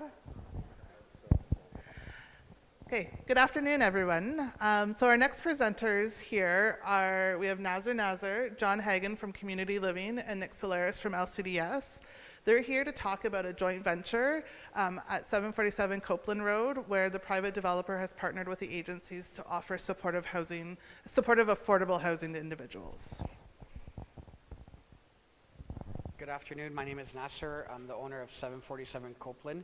I was a developer and I'm the owner. No problem. Sorry about that. I'm the owner of 747 Copeland, and also I was a developer. I believe I applied for affordable housing in 15. I didn't start development to 2016. It's 14 townhouses, all 1 bedrooms. LCDS has 5 units, and Community Living have 5 units, a mixture of accessible units and non-accessible units. So they're all 1 bedrooms, all 1 main floor with laundry facilities. It's kind of a hidden property on Copeland. It's kind of like a little subdivision inside of a community. They're about 650 square feet, I would say. 1 level, concrete floors with in-floor heating. A lot of them are accessible, even if they're not accessible units, that we kind of, bigger doors on all the units, in-floor heating, energy efficient, steel roof, patio doors, a little patio in the back, a lot of landscaping.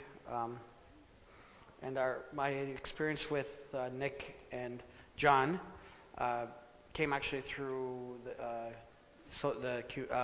Sarnia Housing. I was looking for some organizations to work with that had maybe some clients that would be interested in living at Copeland. So almost towards the end of the build, I got a hold of Melissa, and she put me in contact with John and Nick, and they came to visit the property. They liked it. They decided to give it a try on a smaller scale. So we decided to go ahead and form a partnership, and our partnership kind of works very simple. They are the head lease, and then they have their clients that are looking for units.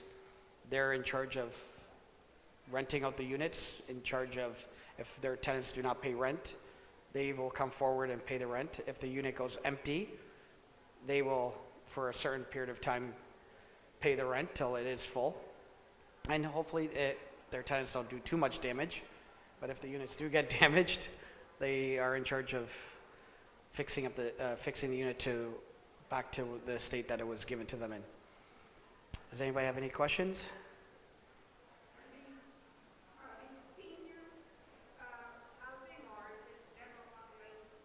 It could be the general population. Like their units would be towards their clients. So if you were with Nick or John, if you belong to one of their organizations, you would be on their waiting list, and you could choose that property. And there's also Sarnia Housing that has units there available too. So if you're on their waiting list and something did come available, you would be able to. So you could be 20 years old, or you could be 50 years old, or you could be 75. It's if whoever is in need of a home is on a waiting list. Any other questions?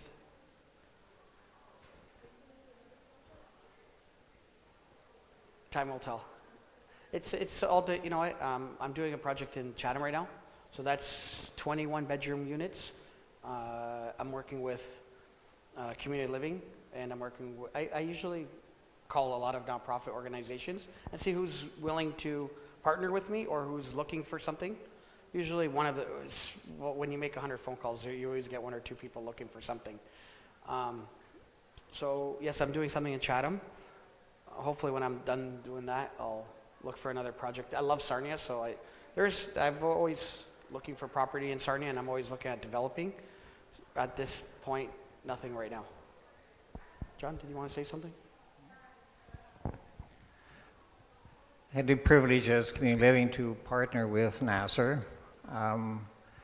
Our county has a very creative and open-minded housing department, and they're always trying to put entities that are in need of housing together with businesses like Nasser to provide the housing. Of the 5 units that we have, and I think Lambton has the 5 as well, we have the privilege of being able to place 5 individuals. Now, these individuals actually have to be approved by the Ministry of Community and Social Services. They have to have a developmental disability. But one of the benefits, and the question was asked earlier about the aging, I think if we're looking at the whole question of aging, I think it's nice to have units where people can age in place so that we don't have future pressure on housing. So all of the individuals who live in these units are accessible, and you have laundry on the main floor, and you have accessible washrooms. They're not going to put future pressures on housing for seniors. And that's one of the benefits. I think we have to look at this kind of issue as long-term. What the benefit for us, too, is that all our people have a disability income or shelter allowance, and we're fortunate to have the county also be a partner in this because they cover the difference between the market rates that I think you have, Nasser, and our disability rates. So without the help from the county council to offer that differential, then it wouldn't be possible for us as well. So it takes all levels of interest, organizations like ours, Nasser's provider as a contractor, county, bringing people together and putting some dollars on the table as well to make all this happen, I think is really the corner of the success.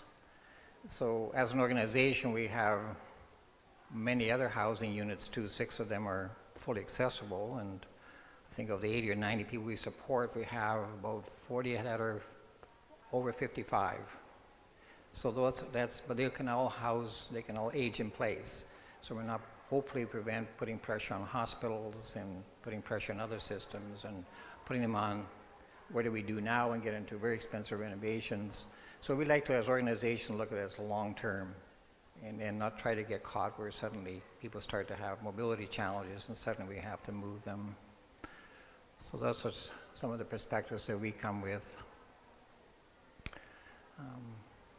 Hope that adds a little bit to the concepts that we're dealing with, because aging and housing for aging is a long-term issue. It's just not just today. Any questions? Okay. Thank you, John.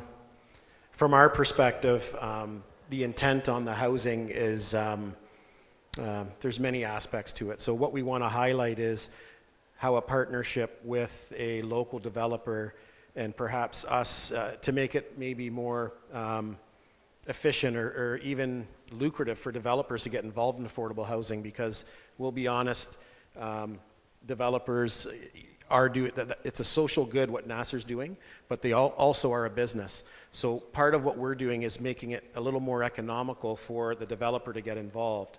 From our perspective, what we like about it is, yes, we occupy some of the units, but there is a component of whatever other population is needed in affordable housing. We want to be an inclusive and engaged community, so it's an opportunity for the people that we're supporting to foster relationships and friendships in a more community setting. So when you ask the question, is it seniors housing? It's affordable housing that seniors are more than welcome to apply for, as long as they meet the criteria set through the affordable housing program. These units can be used for anyone and everyone that's in need of affordable housing. From our perspective, we like the inclusive community aspect where our neighbors, that we're not occupying the entire project, and that it allows the project to serve many populations and many sectors in the community. So from LCDS's perspective, we are also very thankful for the relationship with the county, with Melissa and Kelly and the Housing Services Department, to be a little forward-thinking or a little bit able to think outside the box and work with us on occupying units for people that need them. But we certainly do not want to overtake the market, so to speak. we want to engage as many different members in the community as we can. From there, that's basically our perspective.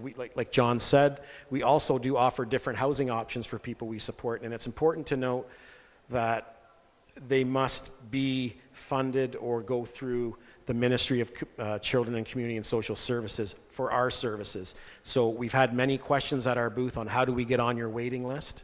You have to have a developmental disability, and you must be registered with the provincial government to be on our specific organizational waiting lists. The housing waiting list is a total different animal, so to speak, I guess. So, and we're well taken care of in the county.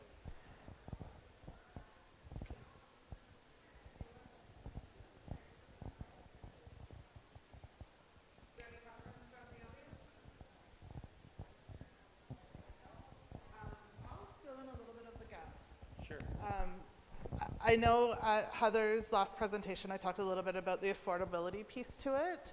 I think there's some new faces in here, so I'll just go over that again. I'm sorry if I'm repeating myself to those that have sat in on it.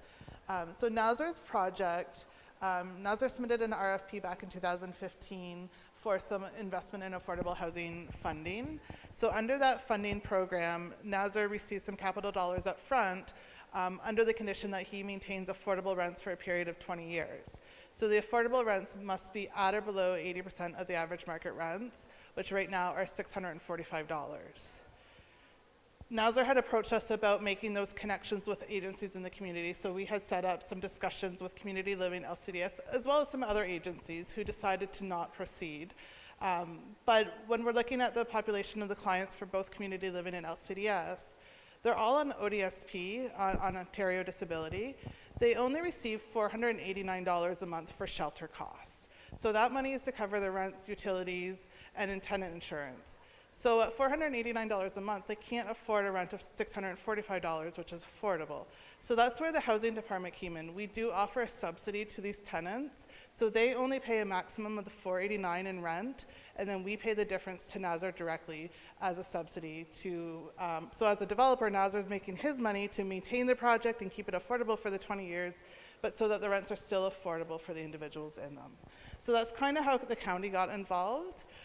We do have council approval for all affordable projects funded through us to offer these subsidies. So we do it for Nazar's projects. There's many other projects in the community that we also offer these subsidies for. Is there any questions? Does anyone else want to talk about projects? Do you want to talk about some of your affordable housing, Nick? We still have about 10 minutes left, so. A question?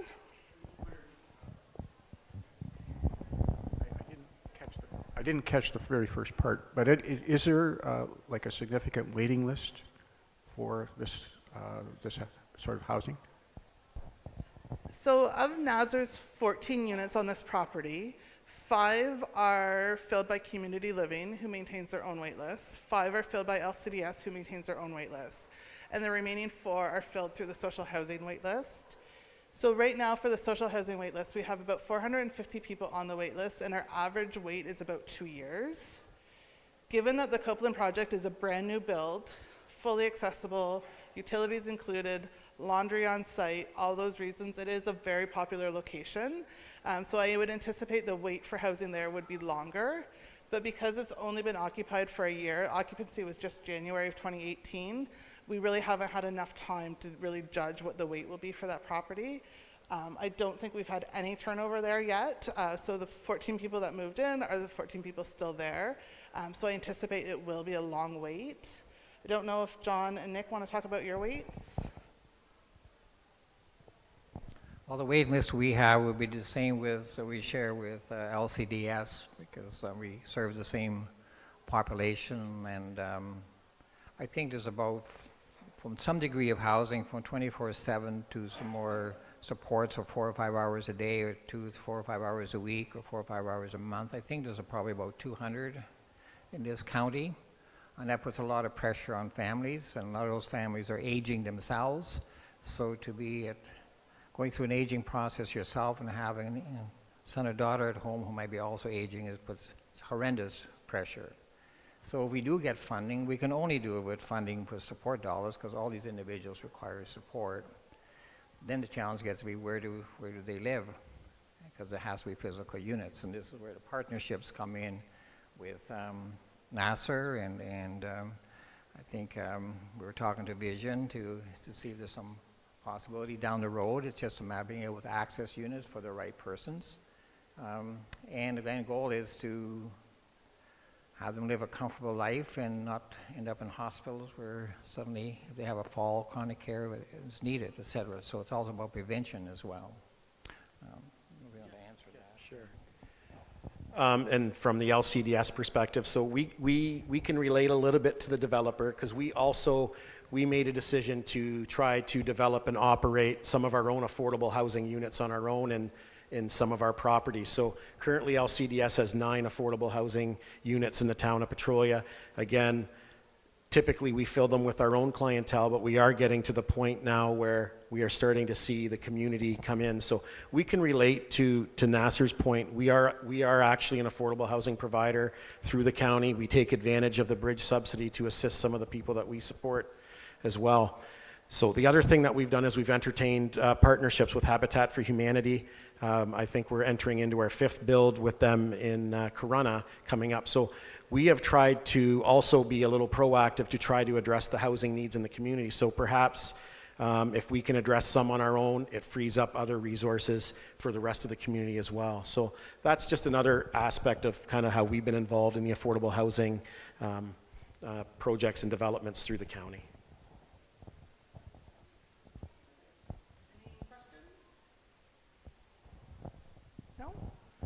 So if there's no further questions, we will end the presentation there.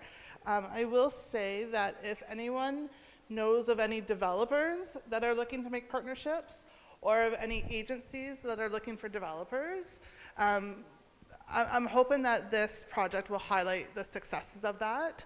But if you are an agency or you know of anyone, you can always have them reach out to the Housing Services Department. We would be happy to make those contacts with the agencies or developers that we know.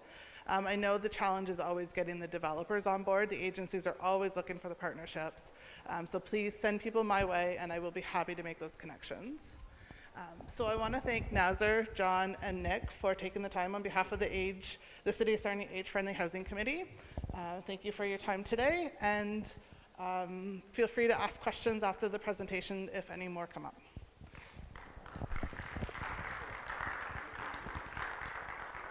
Our next presentation is scheduled to start at 12:30, so we'll just have a little bit of a break and then we'll start up again. Thank you.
Good afternoon, everyone. Our next presentation is going to start now. We have Nancy from the City of Sarnia that's going to talk about some exciting changes that they're making with the housing.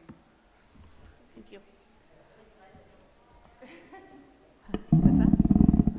Okay. Thank you. Okay. Well, we don't have too many people here. You could all move to the front if you like. All right, so I'd like to share a little bit of information about what the city is working on in terms of its zoning bylaw, and specifically I'm going to talk about secondary dwelling units. So what is a secondary dwelling unit? It's sometimes called a basement apartment or a self-contained apartment in a house or an in-law suite, or you could call it similar terms. But what it means, it's not a separate unit in the backyard in the garage. It's not that type of unit. It would be contained within an existing dwelling unit, such as a single detached house, or it could be in a semi-detached house or a townhouse. In the city's zoning bylaw, we call townhouses multiple attached dwellings. So those three types of units, a single detached house, semi-detached, and townhouse, are the types of buildings where you could put an additional secondary dwelling unit. Out in the table area, we have a City of Sarnia table, and there's some brochures about secondary dwelling units, and there were still brochures that I saw on the table, so if you're interested, you could pick one up. So today, I'll just go over some of the main points about these secondary dwelling units, and afterward, if you'd like to pick a brochure up, if you're interested, you can. And if you have particular questions about your property, actually any question about land use or planning, you can call the planning department. We've had a name change. We're now called the Community Development Standards or Services and Standards Department. We've had a name change from planning and building to that new name. But if you need help with planning matters, you can still call the city. And anyone in the planning department can help with your questions. So specific questions about a particular property, we can give specific advice, but it might be after this presentation. And, okay. So in 2011, the Planning Act was amended by Bill 140, which was the Strong Communities Through Affordable Housing Act. And throughout Ontario, municipalities were required to amend their official plans to provide for secondary dwelling units in houses. And it was province-wide. The intent was to make more rental housing throughout Ontario, so to increase the supply of rental housing units, and to make the cost of home ownership more affordable for people with homes that were interested in creating a secondary unit. It would help to pay the mortgage or generate additional income, or just additional housing. And to implement that Planning Act amendment, in 2017, the City of Sarnia amended its zoning bylaw to remove some of the barriers to creating secondary units and to open up as many areas of the city as we could to allow these units as of right without a site-specific zoning bylaw amendment. So in the brochure, and I realize you probably can't see this very well, but there is a map. Oh, some of you have the brochure. You could refer to the map. And this shows with the yellow the locations in the city where these units are permitted as of right with a building permit, that is. You can't just create the units. You do need to have proper planning and building approvals. And to summarize some of the key requirements, in zones, urban residential 2 zone, which we call UR2, UR3, UR4, and UR5 zones. UR just means urban residential zones. They're permitted in any single detached or semi-detached house or any or townhouse dwelling, where you can create one additional secondary unit per type of home. And in the UR1 zone, which is typically where single detached homes are permitted, you can create one additional unit in a single detached house. And generally, when the city opened it up to permit in as many areas as possible, the neighborhoods needed to be on full services, meaning piped water, storm sewers, and sanitary sewers, versus they're not permitted if the house is on a septic system. And not only did they need to have full services, but it needed to be in a part of the city where there were no constraints with servicing capacity or availability. Sarnia is very flat, and the infrastructure is old. Some of the pump stations are old, and some of the neighborhoods didn't have the capacity available to allow, as of right, permission for these secondary units. And they can't be an area that's impacted by flooding. Maximum of 1 secondary unit per house. They must have their own kitchen and bathroom facilities and habitable rooms. And at the time of taking out a building permit, they need to satisfy the requirements of the building permit or the building code with respect to smoke alarms, CO or carbon monoxide alarms, entrances, window openings, and any other fire or safety requirement. And 1 additional parking space needs to be provided. No external alterations to the dwelling can be made either on the front of the building. So if you're going to create a new door, the door it cannot be on the front or the side of the dwelling facing a street. So the intent is that the unit from the streetscape should remain looking the same. It shouldn't, you shouldn't be seeing doors or changes of that nature from the street. And it's limited 40% of the total floor area of the home unless it's in the basement, in which case it could occupy the whole of the basement. Needs a minimum floor area of 377 square feet or 35 square meters. And ultimately, if you're interested in perhaps creating a secondary unit or you know someone that might be interested, you could contact the planning department. You would need a building permit. The use would need to conform with the requirements of the zoning bylaw. It would need to be in a yellow area shown on the map. And we could, if you do have questions, we could talk to you about that as well. And something else I'll mention is there's also the option that if you are a homeowner, that you could rent 1 or 2 rooms in your home. And after 2 renters, it becomes under the zoning bylaw definitions, it would become a rooming or boarding house situation. And rooming and boarding house uses are not permitted in most areas of the city. So if it did become a rooming and boarding house type use, that's sort of a different type of land use, needs to be licensed by the municipality. And it's a different discussion.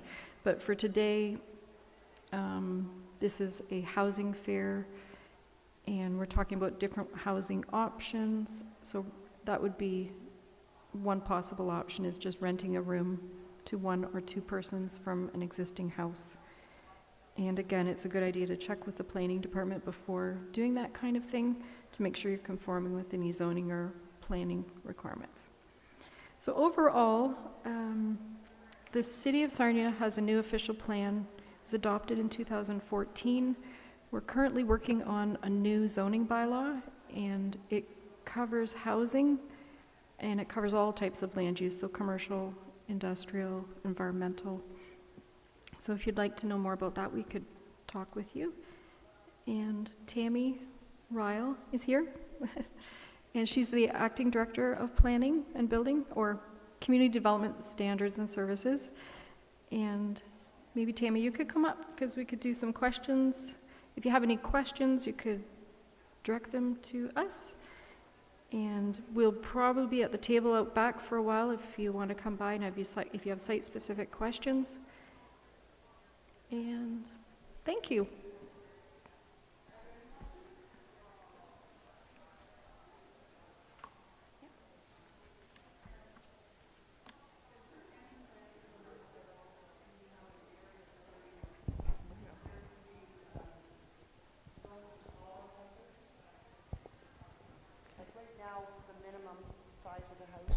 Right now, the minimum size of the house is what?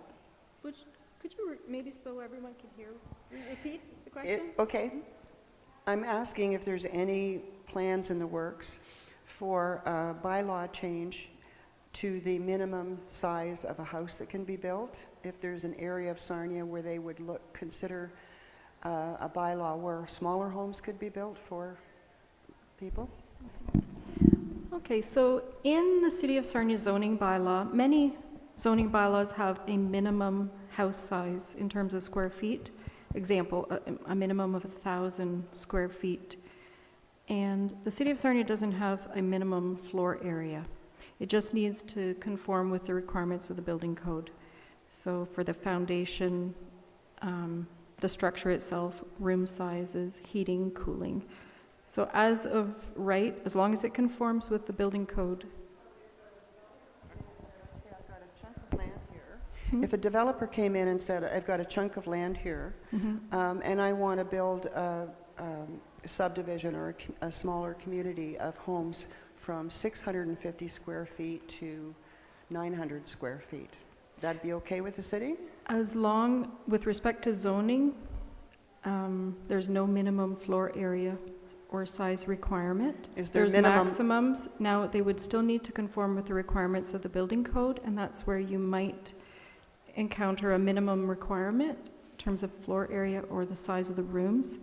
And sometimes with financing, for example, and this is a different conversation, there might be a minimum size requirement for CMHC. Is there a minimum lot size? There's minimum lot area size requirements for all lots created in the zoning bylaw. So what's the minimum lot size? It depends on the zone. It could be 450 square meters. Sometimes could be smaller if it's a site zone. It does permit smaller lot sizes. But usually the minimum is around 450. So thereabouts. How many feet? Give me a ballpark. Pardon me? Is it like 25 feet by? Typically 15 meters frontage So is that's a like 45 feet? UR1 zone, which is about 50 feet.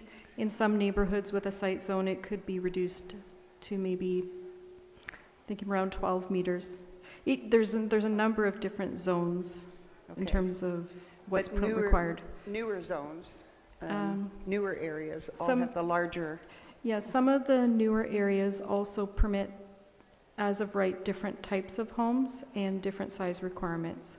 So I would say if there's a particular neighborhood, you could check the zoning and actually check the detailed requirements. And then if a developer wanted to bring forward a development proposal with a smaller, for example, smaller lot size, reduced frontage, and maybe a larger building footprint coverage on that lot, they would need to talk to the city if it didn't conform with the zoning bylaw, and that could be contemplated through a zoning bylaw amendment. So there's definitely options for flexibility already built into the bylaws, and through site-specific applications, those things can be considered. Yeah. Maybe what I'm thinking of is more like a cooperative where a group of homeowners would own a larger piece of land and situate their homes on that land, and they would all own it together and have a homeowners association fee for maintenance and upkeep, that kind of thing, but not condos, not like a high-rise condo. The Planning Act Is that provides... what kind of zoning would that be? Under the Planning Act, we provide for lot creation with freehold ownership. If it's that group style ownership, that would be a condominium under the Condominium Act. But as for a group of people just wanting to cooperate, the Planning Act doesn't really provide that type of framework. So they would fall under the Condominium Act. Possibly. But they could own it cooperatively, like, I mean, there are co-ops in Sarnia, but they're just... An example might be the townhouses over off of kind of kitty corner to St. Clair High School, or Great Lakes, where there's a co-op development with townhouses, but there's, Yeah, I'm not thinking of townhouses, but yeah, okay, I get what you mean. I think I got it. it becomes a question of if a developer has a particular concept plan or proposal, come to the municipality. And just like Nazar was just here, and he had a very specific and unique piece of land. He came up with a unique development proposal and proceeded with a development that needed site zoning on it. It's certainly different than most areas of the city, but it was being used. So permission to rent a room isn't required per se, but it's with the understanding that that room is in a place in the home where it has the proper windows and doors, for example. The room that's rented out needs to maintain integration with the rest of the house, so it can't be sectioned off and essentially become a self-contained apartment. So it's intended to be, you rent out one of the bedrooms to a person. You could have 2 renters. Once you enter into the realm of 3 renters or more, then it becomes a rooming and boarding house, and then it's, the zoning on the property needs to be looked at to see if it conforms, and there's a whole host of other requirements. Once you're into additional rooms being rented, it brings up fire safety issues and, parking issues. So we field questions all the time from people in the community. They're building a shed, they want some advice, or they're widening a driveway. So it's just a good idea. We're there to provide information to help people be compliant with the bylaw requirements. Okay, so as options, I guess that's what I'm just clarifying, is that there's potentials for people to rent out a room. Then there's those opportunities to work with the college, let's say, for example, and rent out to students. And then the secondary dwelling units that you're speaking specifically about are those that are more self-contained, right? That's the difference. The secondary dwelling unit is an actual self-contained unit. Yep, that's okay. right. Yep, I just wanted to make sure I was... Yeah. The secondary units are more of a permanent change to the building. It's structural. You're dealing with fire separations, separate entrances. You're dealing with permanent provision for parking. So it is a permanent change to the building. Whereas renting a room to, say, a student or a friend or a family member, there's no changes to the dwelling. It's just... Yeah, for a secondary unit, you do need the building permit. Right. So. Do you have any thoughts?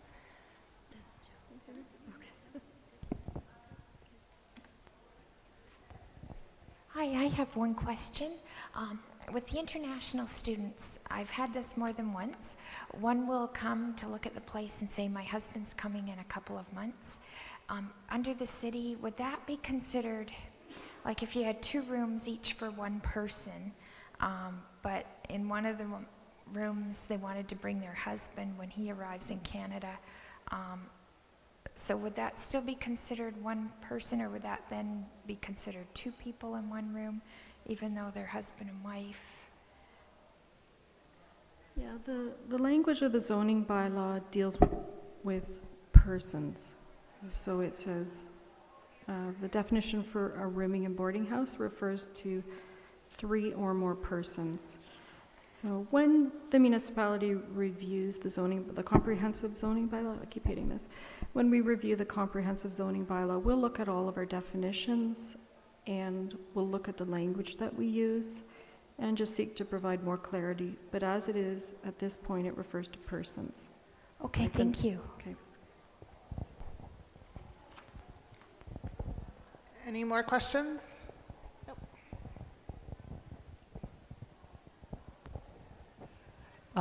Is there any time in the future where the zoning bylaws around this are going to be changed or looked at, or like in how soon can we expect those changes to happen? Well, it's on the 2018-19 work plan. We have an updated work plan. We're hoping to develop a draft zoning bylaw for maybe June And then we don't do consultation over the summer. Council directs us to do consultation either before the summer or into the fall. So we'd be looking at doing consultation into the fall. But it's, we're working toward that.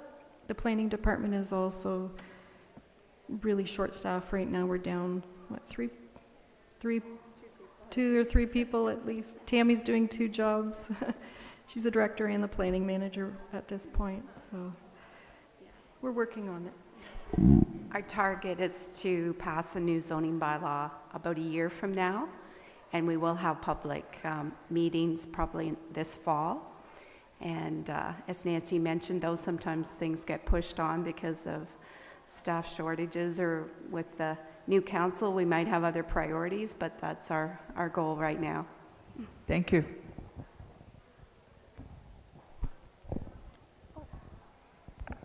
Hi, Tammy. I was wondering if you could tell me about the proposed zoning bylaw changes that you're hoping to bring through in the fall. Well, it'll be everything. It'll be looking at all zones, all residential zones, all definitions, and making any changes we may need to the mapping as well. So our current bylaw was passed in 2002, so it's due for a house cleaning, I guess, a real update. And we'll be consulting with all our city departments and with outside agencies like the Conservation Authority, some provincial ministries as well. So between now and 2002, there's been quite a few changes to legislation and regulations. So we have to take that into consideration as well. So yeah, if you have any specific things that you want to bring up, just speak to me after the conversation, after the presentation. I think it's not a specific thing, but I'm looking for direction in terms of the city housing shortage and zoning bylaw changes specifically. Yeah, we're a bit of in a difficult position. The city of Sarnia doesn't actually provide housing units, but we do zone for housing. So yes, we do need to look at our zoning bylaw to see if we need to either be more flexible or tighter, as the case may be, to encourage housing. We'll be going to the social agencies as well that we work with, County of Lambton Housing, the Good Shepherd, some of the different agencies like that, to get their input as well, Mental Health Association. So we'll be taking in their comments as well and how we can make Sarnia a better place to live from a zoning standpoint, for sure. Thank you. I just have one last little question, Tammy. I'm sorry. No. I was wondering about, with all the work going on in the valley and the increased need for housing, has that been accounted for in your zoning plan? Yeah.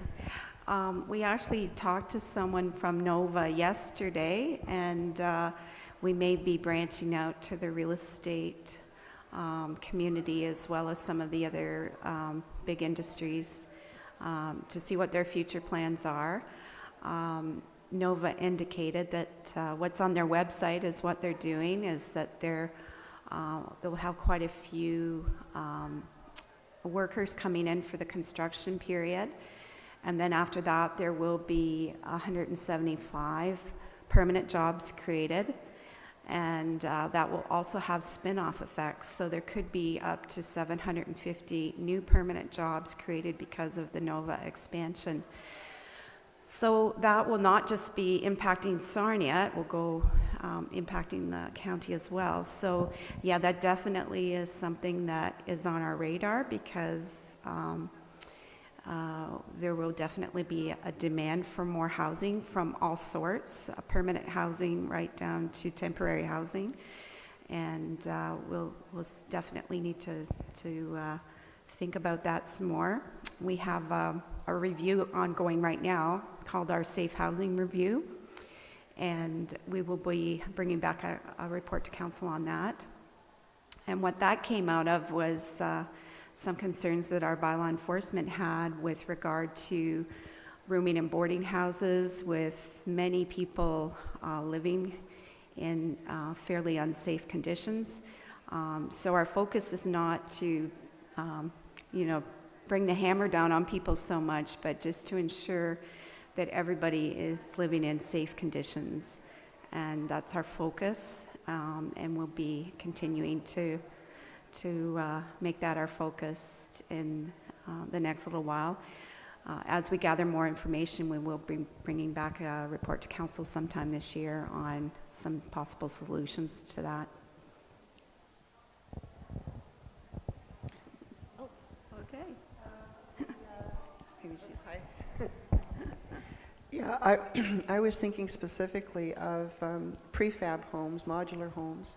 There's so many new technologies out now and new platform, and I'm assuming that if they passed the architectural and engineering, that they would probably, in all, meet the requirements of the building code.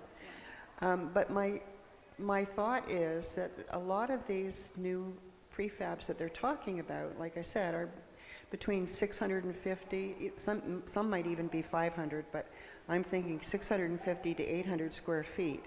And it seems kind of ridiculous to put a small home like that would be much more functional and easier to maintain for, say, a senior, to put that on a lot size of 50 by 100.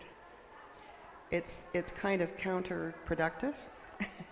And so that's why I was talking about the possibility of reducing the lot size in some area, not throughout the whole city, because that wouldn't look right, sticking them in all over the place. But I'm thinking of a particular area maybe that the lot sizes could be smaller, and that would allow people who would be comfortable in a smaller home to say, yes, I'll build a prefab there, I can own my home, and the lot maybe, but have services come in that would,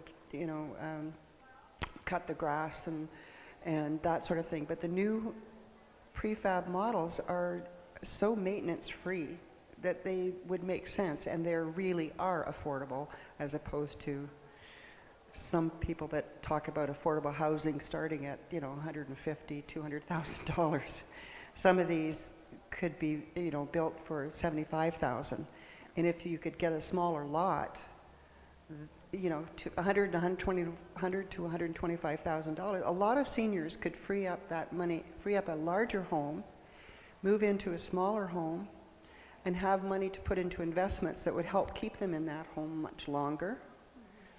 And so that's what I'm thinking of, is an area. Are you talking about owning or leasing? Well, it could be owned, or it could be, like I said, some kind of under the Condominium Act, where not like Greenhaven or Blue Water Land, where you don't own the land and you're paying rent forever, but something where you could own like a cooperative, where you could own a piece of the land, and it could be handed down to family or passed on. There's so many new options nowadays. Yeah, there are options. The Condominium Act covers all kinds of situations, not just high rises. Yeah. So what you're talking about is actually called a vacant land condominium. So the person is able to own the property, and then they collectively own common spaces. Yeah. And you can get people to come in and do different services for you, to cut the grass or whatever. Yeah. So that is a possibility, yes. So you're sharing services, which cuts down the cost per individual, and it makes it much more efficient for a lot of Yeah, places. so we'll bring that to the age-friendly housing subcommittee, because that is an option to think about. What you mentioned in Blue Water, it is a leasehold type of arrangement rather than you own the property. Yeah. Perfect. Thank you for all the discussion. That is the end of our time on this presentation. So On behalf of the City of Sarnia Age-Friendly Housing Subcommittee, I want to thank both Tammy and Nancy. It was very informative, and I hope that people were able to learn things and maybe take them back and do things proper and ask the questions, and we can have some safe, affordable housing for people in Sarnia. Thank you.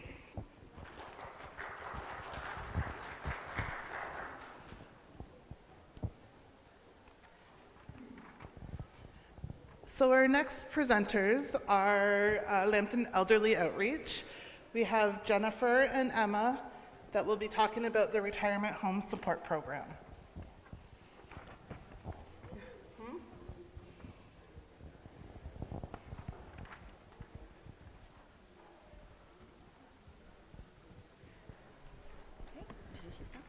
Okay.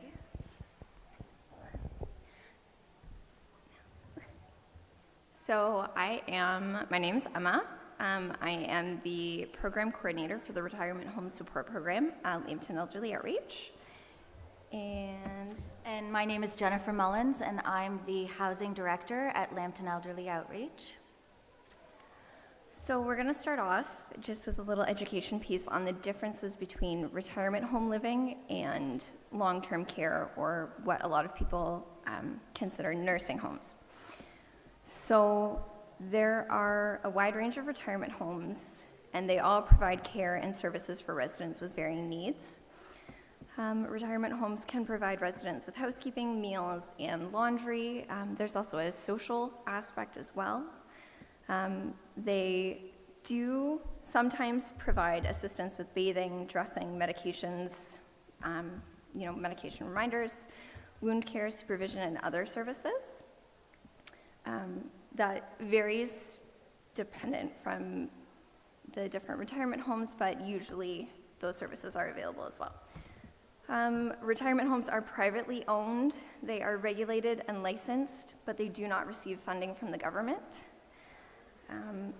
People living in retirement homes are considered tenants. So you're renting a room, you have the same rights and protections as people living in apartment buildings under the Residential Tenancies Act in 2006. Residents pay directly for the care services that they choose to receive.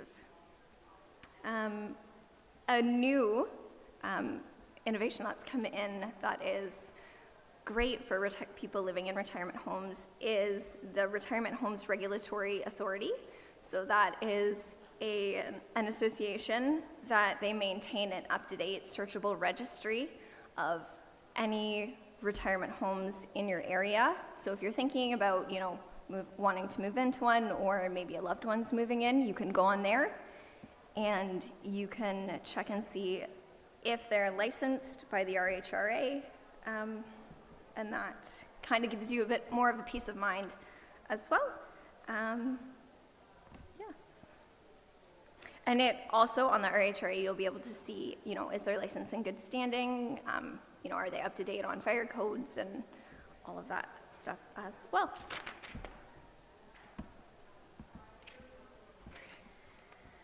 So that's retirement homes. I think what Emma has highlighted is the fact that they are privately owned and operated, and they are not funded by the government. So what I want to talk a little bit about now is long-term care, nursing homes. So very different from each other.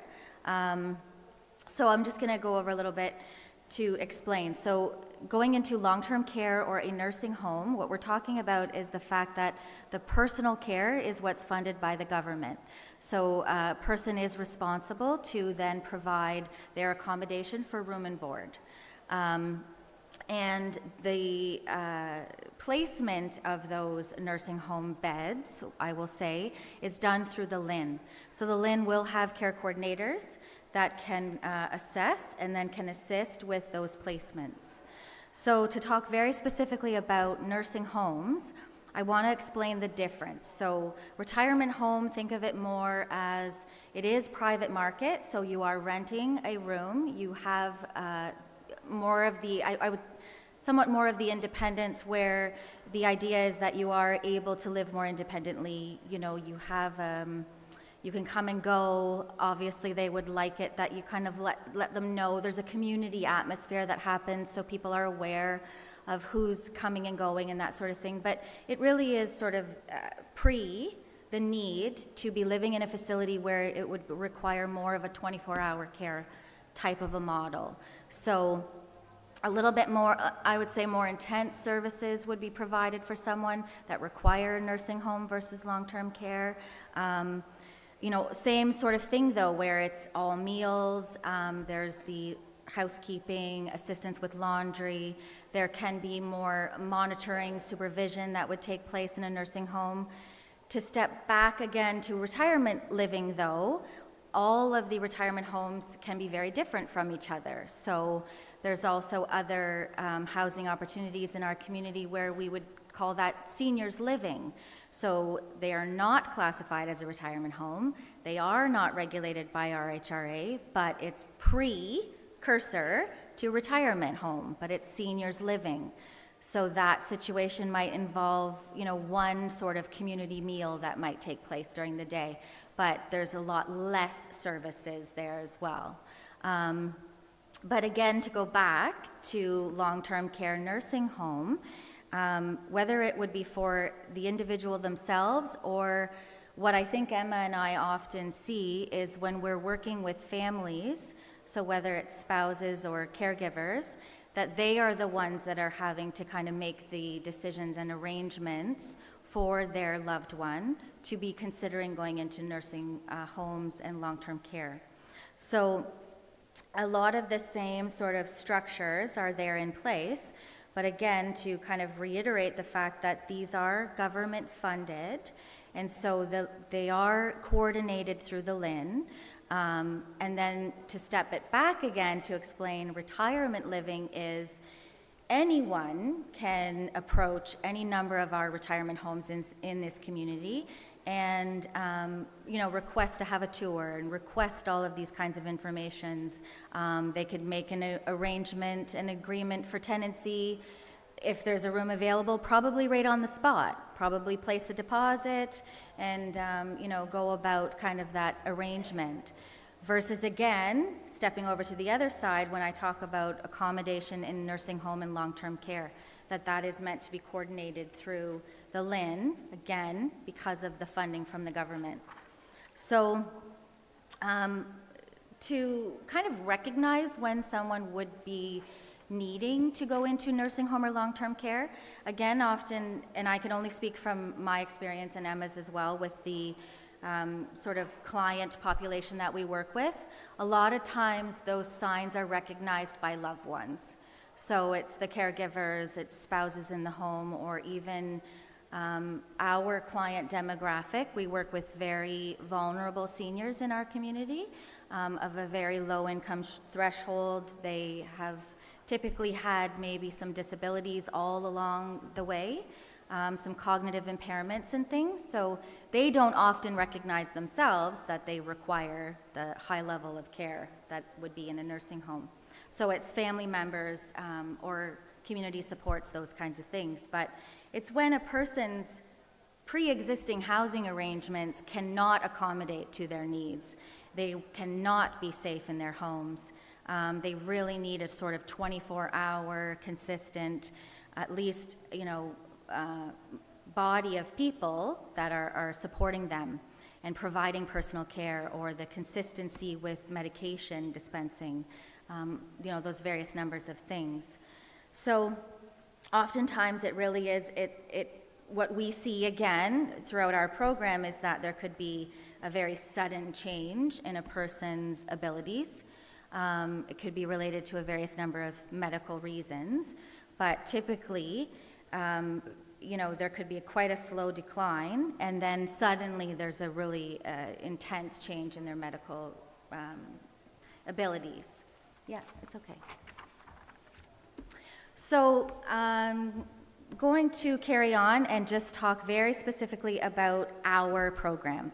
So I am the Director of Housing Support with Lambton Elderly Outreach, and I started back in 2016. So Bill Yurchuk is here in the room as well. He's the Executive Director at LEO, And this really started as a pilot project. We came into a partnership with the County of Lambton, and there was funding that was channeling down the line through an initiative called the Community Homelessness Prevention Initiative. So funding was received to our community to support housing and homelessness. And within that scope, I guess, of expectation with funding, we were encouraged to go out and support assisted living for people in our community that were classified as either homeless or near homelessness.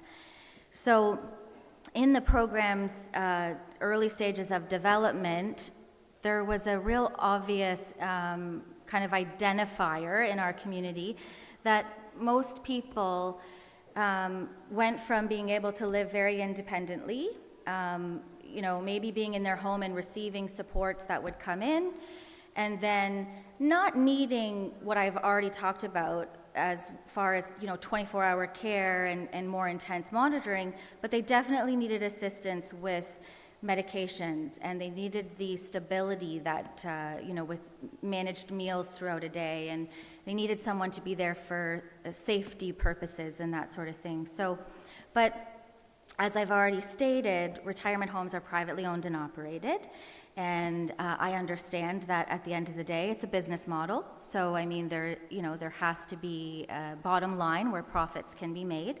So they haven't typically been designed in any kind of a way to be considered affordable.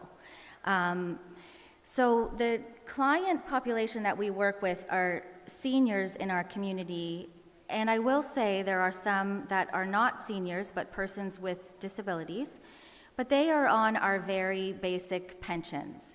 So with a basic pension of old age security and maybe some capital gains and that sort of thing, their income might sit, anywhere around $1,600, I'll just say. And typically when someone is aware that they need services in their home, they need assisted living, they might, start to shop around and go and visit different retirement homes and come to realize that they may have costs that are around $2,000 a month, with the understanding and appreciation that it's not just rent, it is care services that are included as well. So that was sort of the reasoning behind the development of the program, was hoping to be able to kind of bridge that gap and partner with some retirement homes in our community to be able to provide some housing supports for these people that really truly could not live safely in their homes any longer. I will explain as well that a lot of times what happens when that situation is triggered is a person might end up in the hospital. So a large number of clients, even back then when it was a pilot, came from the hospital. So they might have been living independently at home, had a significant medical crisis, went into hospital, and it was very obvious that they could not be returned home safely. So when they're in hospital and can't return home safely, and again, a lot of our clients don't typically have family supports, maybe there's just been various breakdowns that have happened along the way. Sometimes it's because of disabilities, it's because of caregiver burnout, it's a various number of things. That's also when it became very apparent that hospital wanted safe discharge. So the only safe discharge that really could make sense would be to a facility where we can consider it as assisted living, like a retirement home. So now I will highlight and say, I think Emma wasn't feeling well, so she kind of had to run off. So we are now permanently funded in this program, and our funding has now shifted to the our municipal Ministry of Municipal Housing, And so we were very successful in proving the need in our community for this type of a program. And again, through partnership with the County of Lambton, we did do a funding model and sustain permanent housing. So we are now permanently sustained. Within that model of the new funding, it was very apparent that there was significant cost savings to hospital. And not just cost savings to hospital, but that we were really able to safely transition people out of hospital where they were stuck.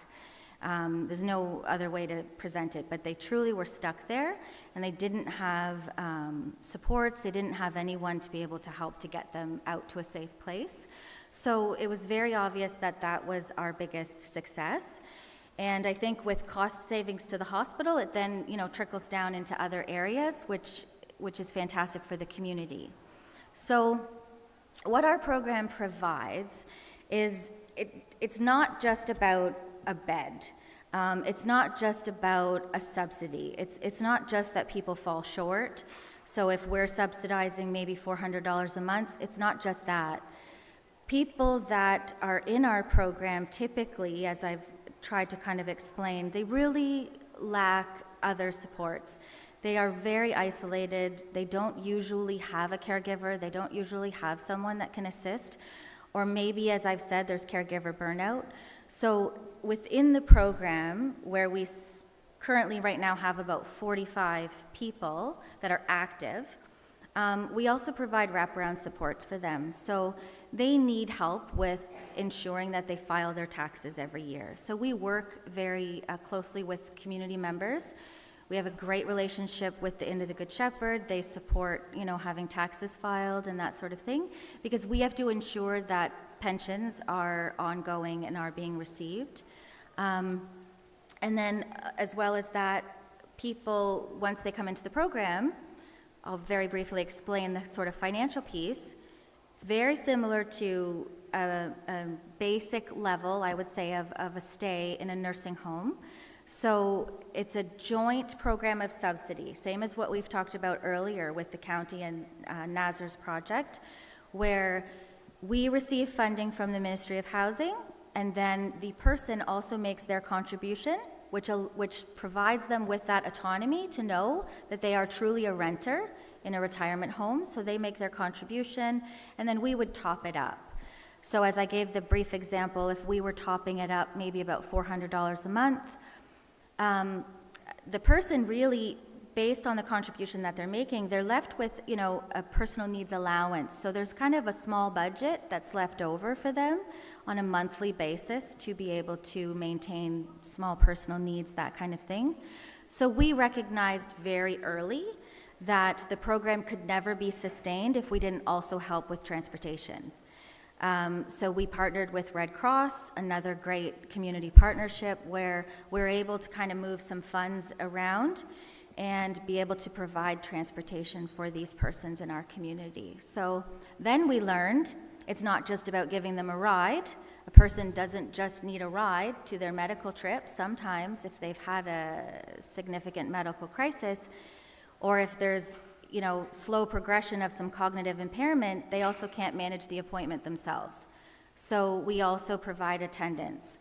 We ourselves, Emma and I, will both go with persons in the program and assist them with all appointments, medical trips. We also learned very quickly that devices are expensive. So someone who requires assisted devices, as much as there are great programs that provide subsidies, again, a person on a very limited budget does not have access to funds that could even cover the expected portion, at the end of that. So we very quickly had to come up with creative ways to help people to get assisted devices. So we're always working towards trying to really sustain housing and provide a sense of dignity for all people. I mean, we all need the necessary devices and things that we need. So it's been an interesting journey. I want to kind of celebrate and say that we have been very successful in our partnerships with the retirement homes, and I do want to list them because I have the opportunity. So we've already heard Heather here from Vision. She has spoke earlier, and I want to acknowledge that Vision is one of our partner retirement homes. We also have Twin Lakes Terrace here in Sarnia, and SNR is out there. We have Albany Retirement Village, which is in Petrolia. We also work with FIDIX, which is in Petrolia. We've partnered out into the county a little bit because we know that there's lots of need out in the rural areas.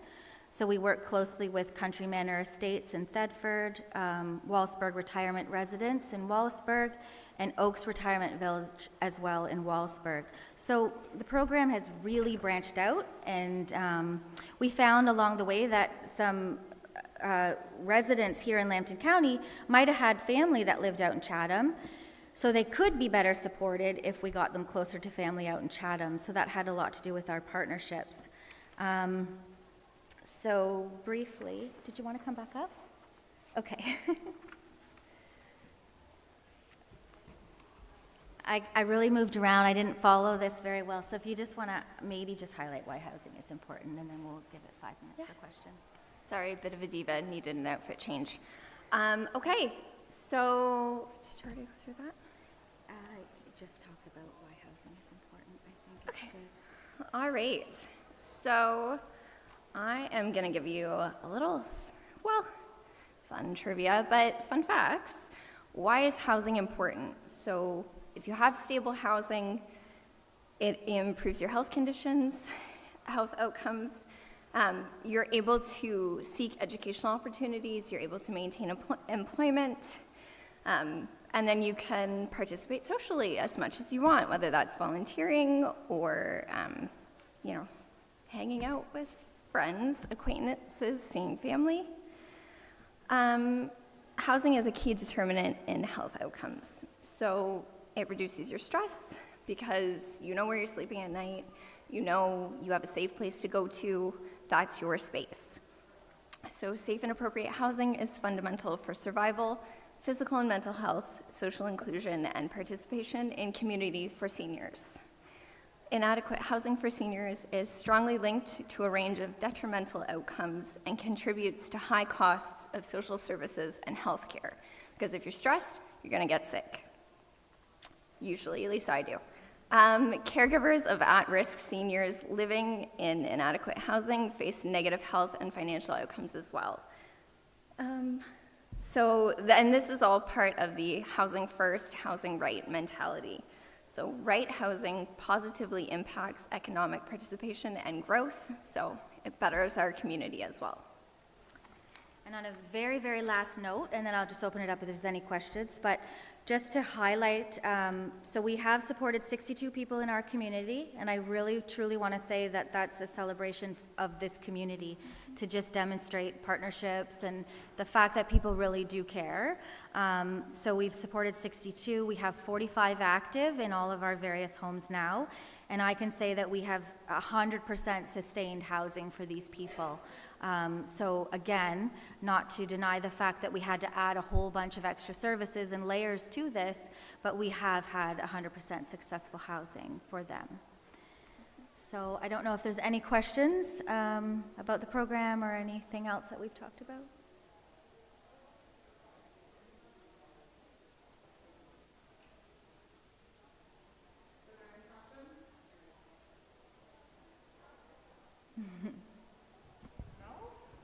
Nope. That means that you did a really good job answering before they asked. Okay, thank you. Sorry.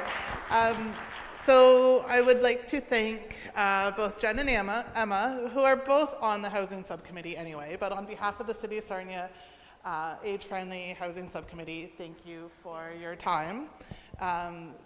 Leo does have a booth out there, so if there are any other questions, please see Jen and Emma, ask those questions. We will start in a couple minutes with our next presentation, so just hold tight for a couple minutes and we'll get going. Thanks.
Oh, really? And then put your name in. So cue me to stop talking.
Started with our next presenters. We have Jen from Canadian Mental Health and Alexa from West Lambton Community Health Services, and they're here to talk about aging in place. Hi there. So I am Jen, as she explained, and I'm from Canadian Mental Health Association. I'm an occupational therapist. My name is Lex. I'm from the West Atlantic Community Health Center, and I'm also an occupational therapist. So we're going to talk to you today about aging in place and the importance of falls prevention within the home. So we'll get started with a bit of semantics. The definition of a fall is an event that results in a person unintentionally coming to rest on the ground, floor, or lower level with or without injury. So it's not necessarily somebody coming to rest on the ground. It may be that somebody has a stumble and falls into a chair, into the wall. That's still classified as a fall to us. We also talk about near fall, so a slip, trip, stumble, or loss of balance such that the individual starts to fall but is able to recover in some way and remain upright. So some fall facts: 1 in 3 people over the age of 65 experience a fall. The risk increases with age and with risk factors. More than half of all falls occur within the home, and half of all people 80 plus have a fall each year. Falls account for 85% of all injuries, resulting in hospitalizations for those 65 plus. So an interesting stat that I've come across recently is that by 2031, if our fall stats don't change, we would need to build 11 new hospitals in Ontario alone just to treat the acute injuries as a result of falls. Some local fall information. So falls are the leading cause of injury-related emergency room visits locally. Ages 75 plus account for the highest number of emergency room visits as a result of falls. Over 10,000 seniors over 75 plus attended hospital in Lambton County in 2017. And this doesn't account for the number of people that had a fall and just went to their primary care provider or stayed at home. The leading type of fall for people ages 45 to 64 is a same level slip, trip, or stumble, not necessarily a fall on stairs or downstairs. We talk about the potential consequences of a fall. So 1 in 10 falls results in a fracture of some kind. 1 in 5 falls requires medical attention. 12,000 Canadians actually died as a direct result of falling between 2003 and 2008. 40% of nursing home admissions are due to a fall. And even without injury, fall can lead to negative mental and physical health outcomes such as fear of falling, increased isolation, confusion, immobilization, and decreased functioning due to functional limitations after a person has a fall. So why are we talking about falls at an age-friendly housing fair? For the reason that 50% of falls occur within the home environment, and the majority of falls are preventable. So preventing a fall in the home is essential to maintaining your independence and being able to stay in your home as long as you are physically able. All right, so we're kind of going to be swapping back and forth. So as Jen had explained, we start with our fall prevention because that's kind of what we cover. We cover home safety, and we're talking about aging at home. We want people to be able to remain at home for as long as possible. And one of those things that causes people to leave their home is because they have a fall. So they have a fall, they might fracture their hip, they might fracture their wrist, they can't take care of themselves anymore. And so if their home isn't set up so that they can get into their shower anymore, they have a lot of stairs, they've lost their mobility, all of a sudden you can't age at home anymore because your home hasn't been prepared, or you're not able to modify your home. So you've lost some of that mobility that you had beforehand. So that's why these two are linked. So some of the risk factors that you might have heard about falls and what goes around pretty often are if you have some poor vision, so it's hard to see.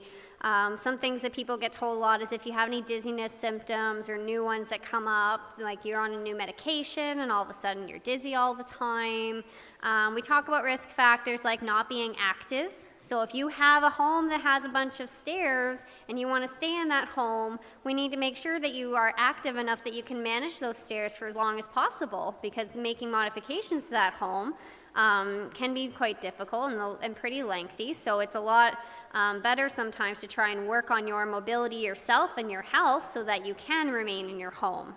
One that people don't really think about is hearing loss and even just issues with hearing. So when we talk about fall risk, I think it's about 3 times as more likely you can fall if you have hearing loss. And some of that can be to your balance center is actually in your inner ear. Some of it might be you can't hear your surroundings, so you don't know where you are or what's going on as well as you would if you had that hearing, if it was okay.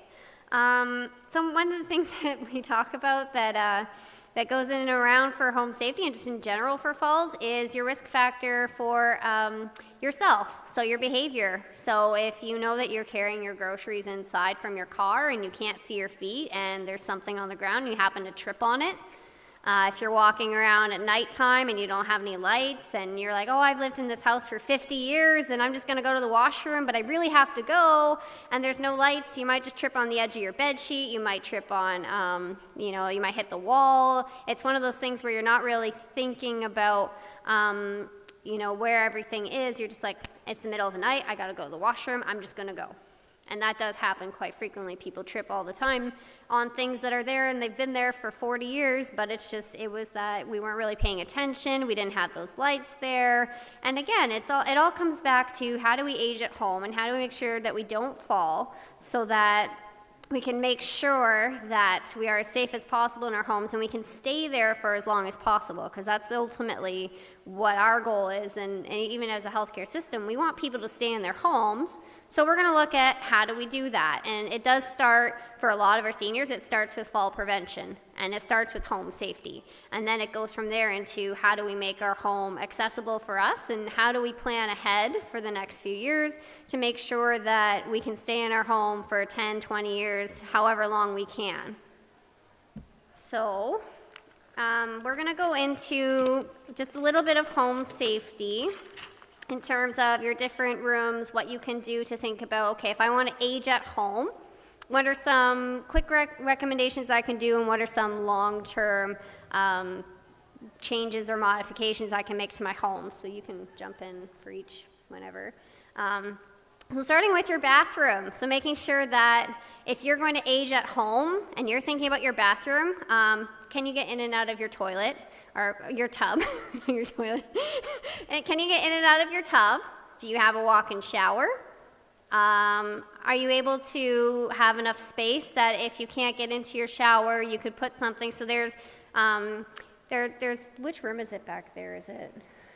There's a room in the back in the workshops where they have a whole bunch of this home safety equipment that we're going to talk about that you can check out. Yeah, Motion Specialties has a workshop set up just to the left.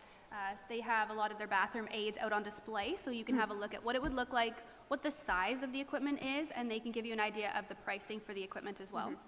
Yeah, because chances are these are going to be things that if you need them, you're probably going to have to buy them yourself. So knowing what's out there, what would help, that sort of thing is a good place to start. So for your shower, if you have one that's like a tub shower combination, there's lots of different things you can do to keep it safe. Number one, you can get some grab bars if you don't have any, so you have something to hold on to. You can get a chair if you get really tired or if you can't stand for very long or you get short of breath. If you can't lift your leg over to get into the tub, there are benches that will sit 2 legs in, 2 legs out, where you can just sit and slide over. It's kind of like a couch where you just kind of scooch your bum all the way to the other side. What we found is really helpful is if you get something called a handheld shower head. So it's one of these shower heads that comes down on a hose. So instead of you having to twist and turn and wash your body and wash your feet and everything and lift up on one foot, you just take the little hose and move it all around your body. So it makes it easier, it makes it simple, and you don't have as much of a risk of falling because you're not being put into all these awkward positions as much. The other part of your bathroom that's really important, and this is the number one place that people fall in their home because it's slippery, the other one is your toilet. So can you get off your toilet at home? If you sit down and you go to get up, what do you grab onto? If you grab onto anything.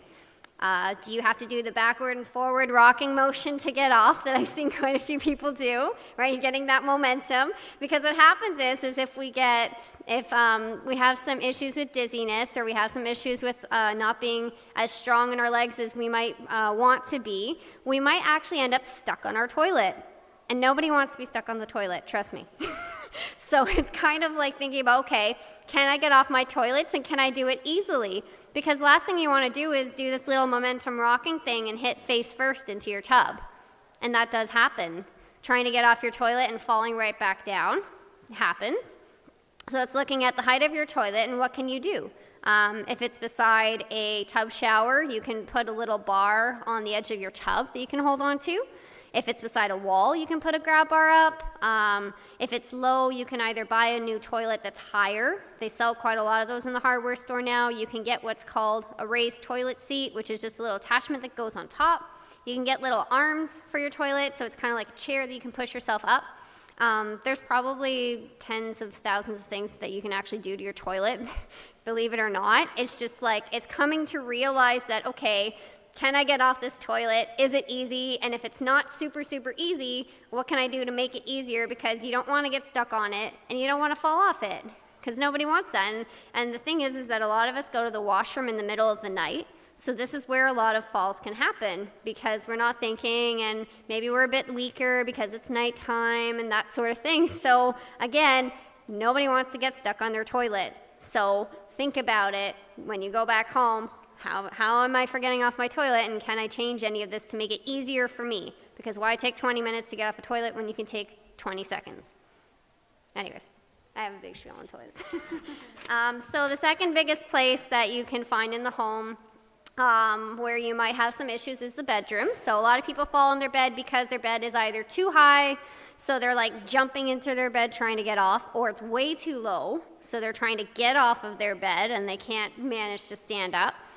So looking at the height of your bed is very important, because you want to be able to kind of have it between your hip and your knees, where it's just a little bit in the center there on your thigh, and you can just sit on your bed and fall over.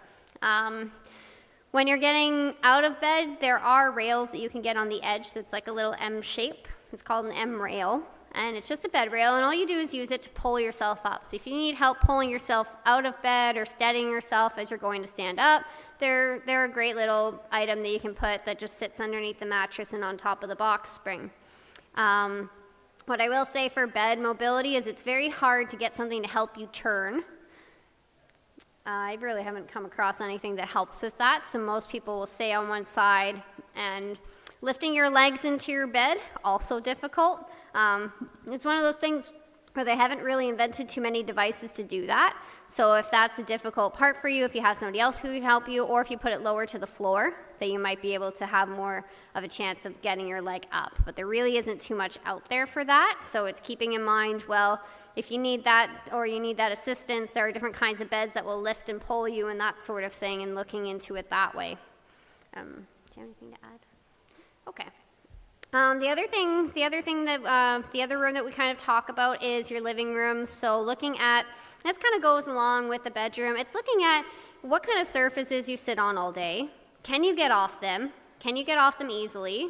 And it's going back to the toilet. If you're rocking back and forth to get off the chair in your couch, and your chair is rocking with you, that's just kind of like a recipe for a disaster. I've seen these people, they have these chairs and they move back and forth nonstop, and they're moving back and forth trying to get off this chair because it's so low, and you're just looking at them and going, you're just waiting for something to happen. So looking at what chairs do you sit in all day, and can you get off of them, right? Like, you want to be able to sit down on a lounge chair and get back up fairly easily.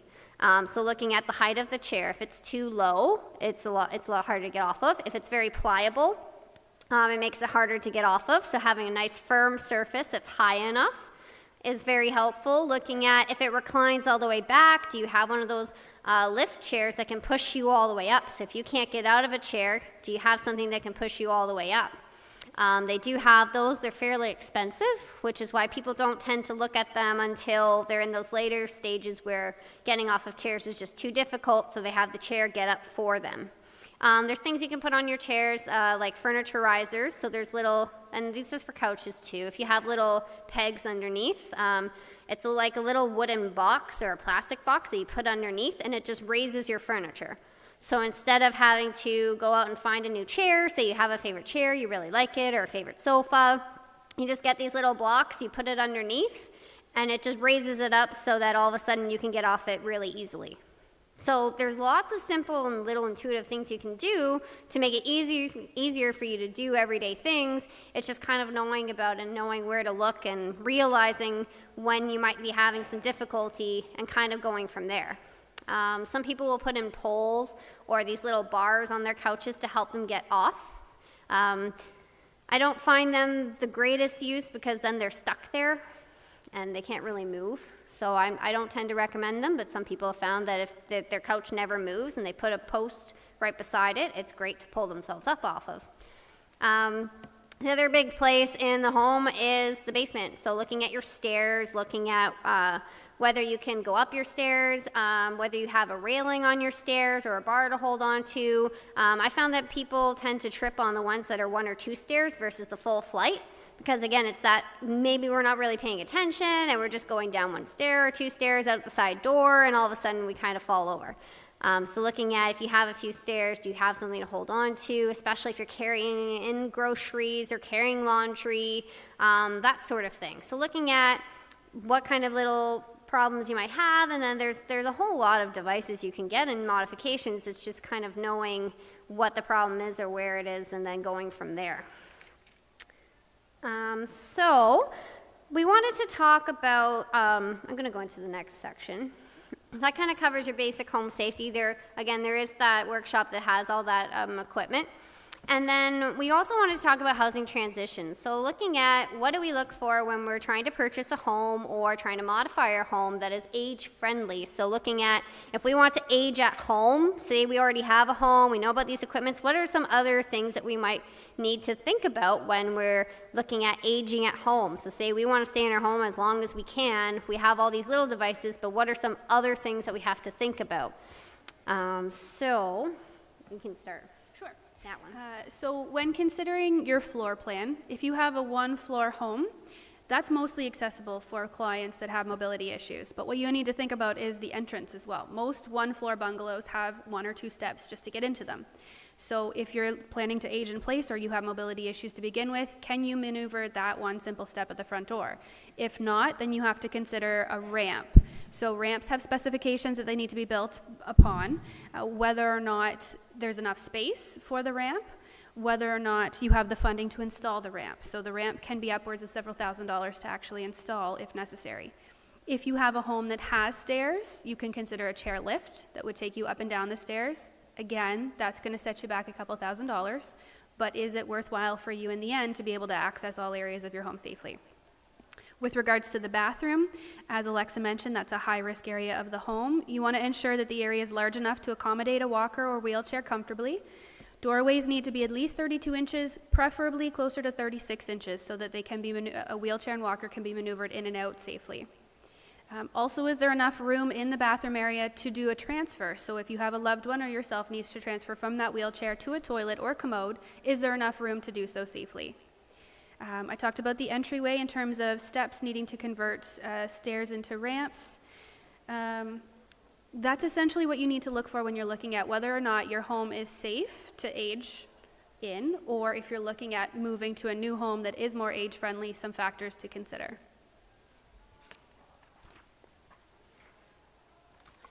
So some other considerations for aging in place, and I might be bouncing all over the place here, but what you need to consider is your health and personal care needs.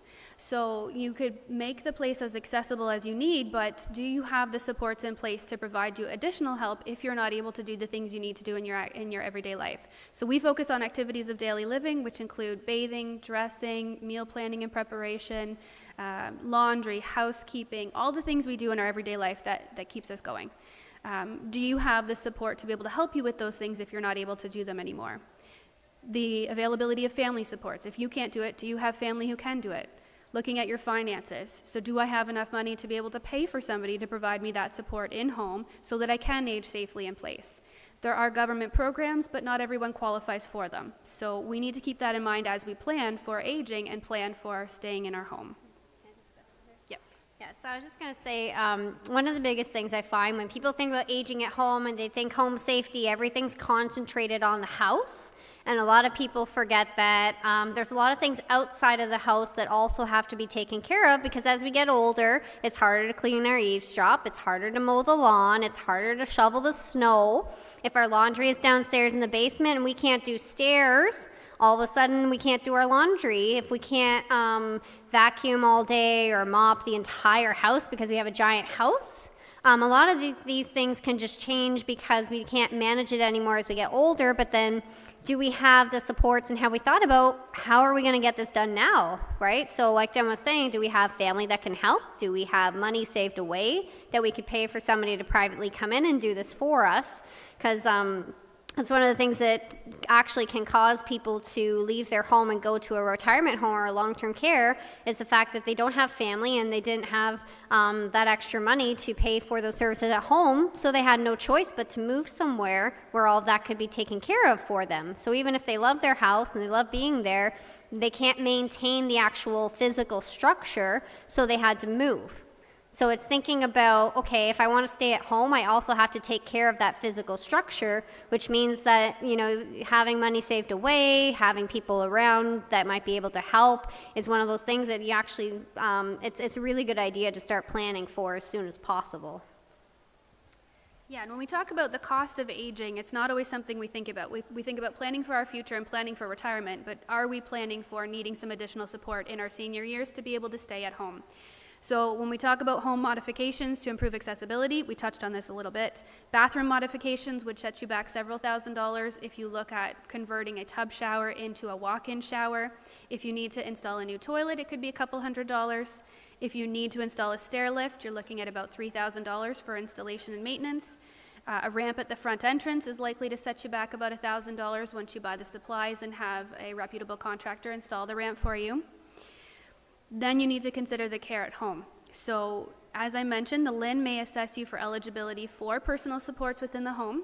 If you don't qualify for those supports or you feel you need more than what they're willing to offer, PSW support for personal care costs about $20 to $30 an hour in Ontario.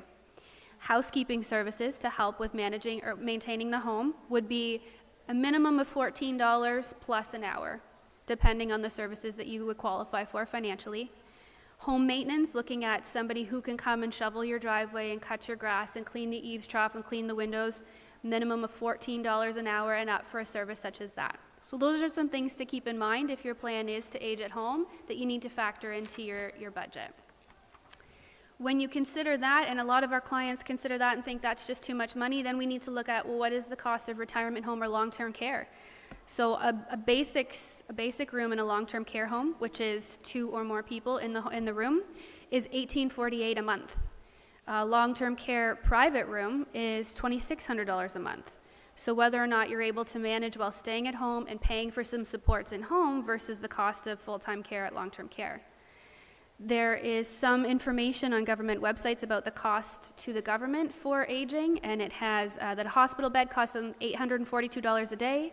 A long-term care bed costs them $126 per day, and care at home is $42 a day. So from a government perspective, they're wanting us to stay at home with supports because it is more fiscally financial for them in the long run as well. Okay? Do we have any questions based on what we've touched on so far? I know we've run through a lot of information. And I guess based on your individual circumstances, do you have any questions specific to what we've talked about so far? Okay. We have information at the West Lambton booth and the Canadian Mental Health booth regarding aging at home. We've got some information about falls risk and small surveys that you can take that would give you an example of what your falls risk is, and then some steps you can take to address that falls risk in your home.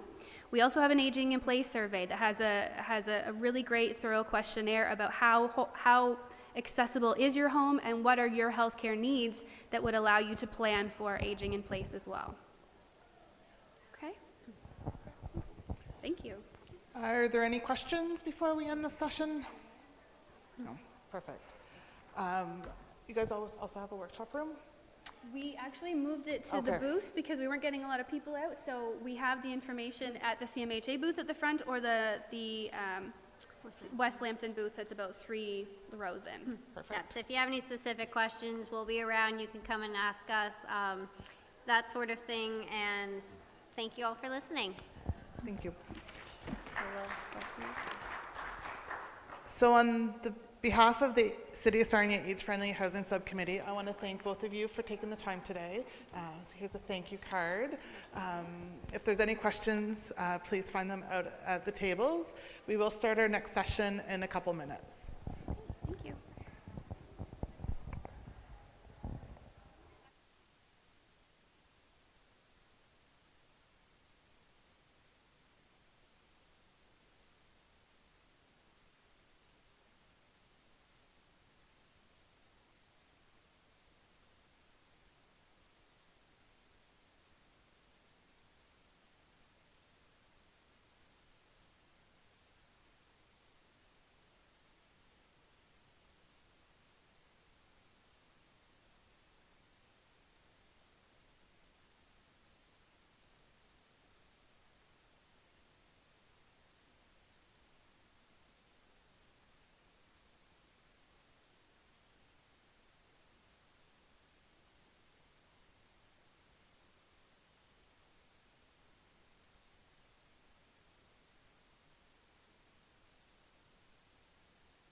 So our next presenters for the day are Bill from Lambton Elderly Outreach and Jennifer from Red Cross, and we'll be talking about collaborative community supports. We'll start with introductions. So I'm Jennifer, and I run the Homeward Bound program at the Canadian Red Cross. I'm Tammy Foter. I am the assistant manager at the Canadian Red Cross. And I'm Bill Yurchuk, the Chief Executive Officer of Lambton Elderly Outreach. So we decided we wanted to speak together today because many of our programs are collaborative, and where we may cover in the county, they may cover in the city. For example, Meals on Wheels. So the programs that we will talk about won't be all-inclusive necessarily, but there'll be programs that relate to housing and supports within the homes. So Meals on Wheels is probably a pretty good place to start, where Lambton Elderly Outreach covers the county. So we will provide frozen meals all across the county and hot meals in a few communities, whereas I won't steal their thunder, but Red Cross predominantly takes care of the city. Other supports that Lambton can provide are things like PSW services. So personal support workers will come and provide home support. They will assist with activities of daily living, whether it's the shower in the morning or meal preparation. Could include errands, so might include going to the grocery store for you, or traveling with you to, say, a medical appointment, to which we could also provide the transportation for. And we also do housekeeping, so we consider it light housekeeping. We won't be doing heavy windows or the whole house, but we predominantly focus on the living space of the resident and can provide assistance with that. And we have social workers on staff that are in a program called crisis intervention, where if there are some hoarding issues or perhaps abusive issues or eviction or just very personal and traumatic events that our seniors or adults with disabilities can undergo, then we have trained professionals who are very confidential and provide counseling in that regard, but then also referrals to the appropriate locations in the community that they can assist with. So let's jump to you for a while. Okay, so I will speak a little bit about our Meals on Wheels program. We do frozen and hot meals as well in Sarnia. We have a few different providers. So we have Marshall Gallon Manor, who provides our hot meals lunchtime, Monday, Wednesday, and Friday. On Tuesdays, we have Cosmos Family Restaurant. Thursdays, we have Swiss Chalet. And on Tuesdays, we also have a frozen meal program. For the Meals on Wheels, we are able to provide a subsidy for seniors or people with disabilities who cannot afford the meals. We can provide a subsidy that's provided through the United Way. We also have a grocery shopping program, a little bit similar to Bill as well. We have volunteers that will go and get the grocery list from the client, go and do the groceries for them, bring them back to their homes, and put them away. This is at a cost of $6.50. That's also funded through the United Way and the LINs. If I want to talk a little bit about our transportation program, we have a few different programs. We have one out in North Lambton, which is it's a transportation program funded through the United Way and the LIN, and it is in partnership with Bill as well, because Bill does do the transportation in the county. However, we all have restrictions and criteria, and the transportation service that we do in the county is people who actually fall through the cracks, who cannot access actual transportation, who don't have the means to, maybe not age appropriate. So we provide transportation in the county, in Sarnia as well, and we have a fairly new initiative, which is the Housing and Homelessness Initiative. So it targets people in Sarnia, Lambton, who are homeless, on the verge of being homeless, unaffordable, unsafe housing. We can provide transportation to appointments to better yourselves. So for example, the John Howard Society, Children's Aid Society, apartment viewing, so we can help you find a place to live by providing the transportation to get there. And this is a free service funded through the County of Lambton. So that's Meals on Wheels and our transportation. So as I said before, I run the Homeward Bound program. It's a transitional program assisting seniors home from hospital. So what we can help out with is if a senior's had a hospital admission or an emergency room visit, if they need transportation home, we can provide that to them at no charge.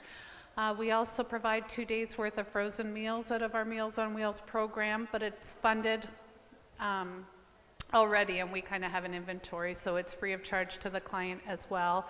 And then we do light housekeeping, 3 to 4 visits over the course of 3 to 4 weeks, where they can do grocery shopping for them, do their laundry, change their bedding, clean out their fridge, those types of things. And often that is complemented with Bill's light housekeeping program, where they sometimes will have a wait list and clients just home from hospital, they want ongoing light housekeeping. We can help provide that transition and that interim until Lambton Elderly Outreach can get in there on an ongoing basis. I had another thought and I lost it, but if I think of it, I will grab the microphone back. I just want to add something as well. So we're talking about the collaboration that we actually have between the Canadian Red Cross and Lambton Elderly Outreach. So one really good thing that we did for the transportation service is we have a great collaboration with Lambton Elderly Outreach. We are both on the same scheduling program, and we actually did our training, the Canadian Red Cross people, that the schedules for the transportation. We went to Leo and we spent a few days doing training with them and their schedulers, and it gave us really that opportunity to get to know each other and to know what their criteria is and what ours are, and we can just work together and really make sure that we provide the transportation service for people in Sarnia, Lambton. Working together, we can make sure that the people get the right service, and we really don't want anybody falling through the cracks. So we're able to work together, and we got to know each other, and it's quite an amazing partnership. Yes. One of the other ways we really work collaboratively, and the whole premise of our discussion today is a lot of people silo the Red Cross and Lambton Elderly Outreach, when in fact we do often work so closely together. Myself, if I go into a client's home and I do the initial assessment when they're home from hospital and there's some concerns regarding their finances or concerns regarding elder abuse or concerns in any of those areas, then I have that opportunity to then refer to the programs at Lambton Elderly Outreach with their social workers. Susan Wood and Jennifer are phenomenal and do so much for our community. So now it's on you. Yeah. So just a couple other things we also provide. One major program would be home maintenance. So we have two teams actually of workers that will come and provide lawn care or snow removal or help with weeds or eaves troughs and so forth, because some of the simple things that we all take for granted that if they're not taken care of, especially a couple of inches of snow in the driveway might prevent a senior from getting to a medical appointment or even to the grocery store. So things like that many people take for granted are really, really important. And something that we're starting just April 1st is a type of handyman program. We currently have a brokered maintenance program where we can refer to partners who will do small repairs, fix windows or fix fences, things like that. But we're actually bringing a handyman on staff now, so we'll be able to provide that service directly from Leo, who will be, of course, trained in following proper policies and guidelines, and we'll be able to expand the services a little further than we have been able to in the past in that handyman program. And just going back to Meals on Wheels for a moment, Tammy talked about the subsidy they received from the United Way. We are very pleased to announce that we too will get that Meals on Wheels subsidy starting April 1st. So we'll be able to provide meals in the county to those who require the financial assistance the same way that the Red Cross does in the city. And an example of some seamless operation in that regard, if we receive a referral from someone who requires meals in the city, we will take their order as if they're just ordering it from us, and then we will just hand on the referral to the Red Cross, and they will carry on with that, or vice versa. So a client would never hear, oh no, we can't deal with you because you're in the city or you're in the county. We just work very seamlessly in that regard. So I think collaborations like that are very important to meet the needs of our clients, the seniors or adults with disabilities. And you know, they talked about silos, and we're really trying to break those down and make them kind of irrelevant, regardless of what, you know, color shirt our staff may wear. It's the service being provided to the client that's crucial, and that's why partnerships like this are so important.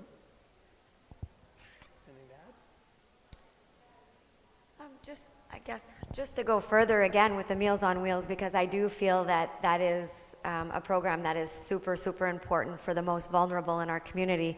And talking about collaboration, because that's why we're here. Kind of funny, as Bill said, at some point he had, I think it was Mark Piquet frozen meals, and actually we had some clients that were interested in getting Mark Piquet meals, but there was 1 or 2 or 3, so we didn't really want to go and make a huge order with Mark Piquet.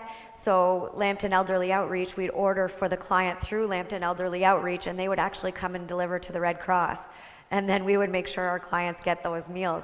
So it's kind of funny really how closely we work together and how seamless it really is. Another important thing that people don't maybe realize is this week it is March for Meals. Yes. So March for Meals is just getting the information out in the community for people who provide meals, people who receive meals.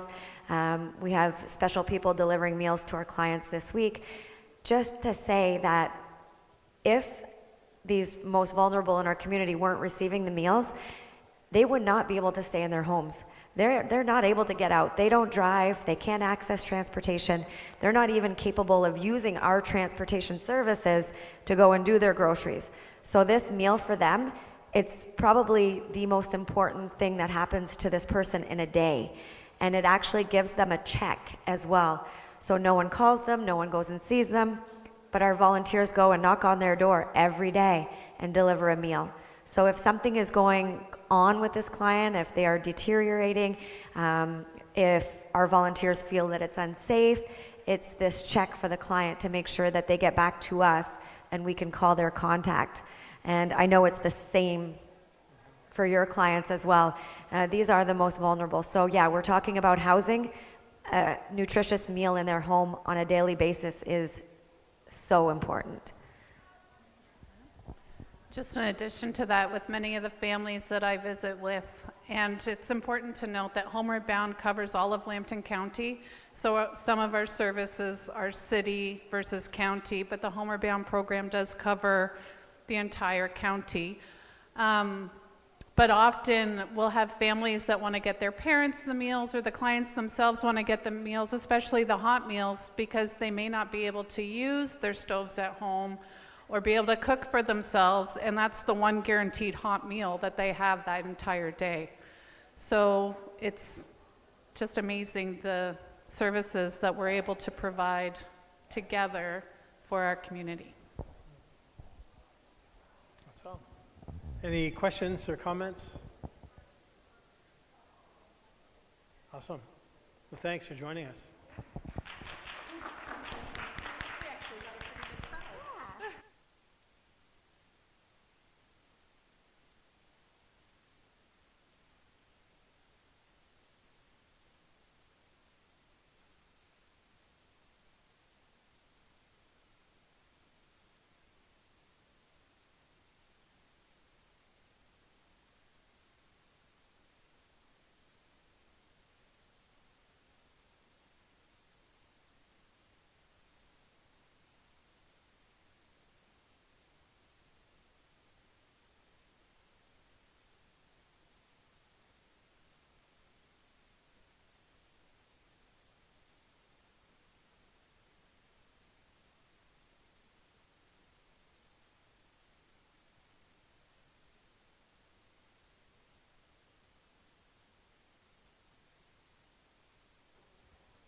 I know.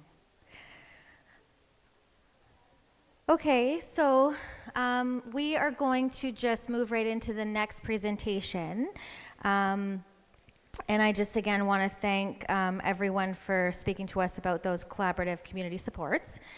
So right now I'm going to introduce Jenna Martin, and she is here with us from the LIN, and she's going to be speaking about assessing home and community care. Am I correct in saying you're here from the LIN or you're here from home and community care? From the LIN, good. Hi everybody. I wish there was more people. Hi. Okay. That's awesome. So am I okay here? Okay, super. Hi everybody. So my name is Jenna. I do work for the Erie St. Clair LIN, Local Health Integration Network. I'm here representing the Home and Community Care team today. And the Home and Community Care team, you may remember the term CCAC, or Community Care Access Center. That has now oversight under the LIN. So if you think about the LIN about like a big umbrella, one of the pieces that the LIN has oversight for now is home and community care. So home and community care, I've got just some notes here so I don't forget anything. The home and community care team really is here to support people living at home independently for as long as possible.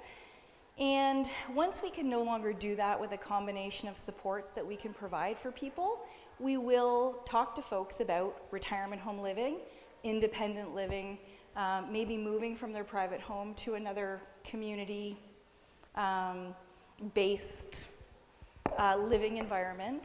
And if we can no longer support a patient in the community, and that would include the retirement home or long-term or assisted living, we would support with transitioning to long-term care. So home and community care, and then the journey to long-term care, that would be supported with our staff in the home and community care team. We have care coordinators. So anyone that's familiar with home and community care would be familiar with the term care coordinator. So I think it's really important to note, just sort of quickly for the people that are here, lots of people wonder how much home care costs. So if you're eligible for home and community care through the LIN, through the province of Ontario, it's covered by OHIP. Okay, so there's no cost for home care if you're eligible for home care. I think that's a really important piece. The other piece I think that is really important that we try to get out there is that you don't need a doctor's referral to access home care. That's another question that I get a lot. Do I need to go see my doctor? Does my mom need to go see her doctor? And no, you don't. So anyone can pick up the phone, contact the home care team, and ask for an assessment for home care. Ask for an assessment for long-term care.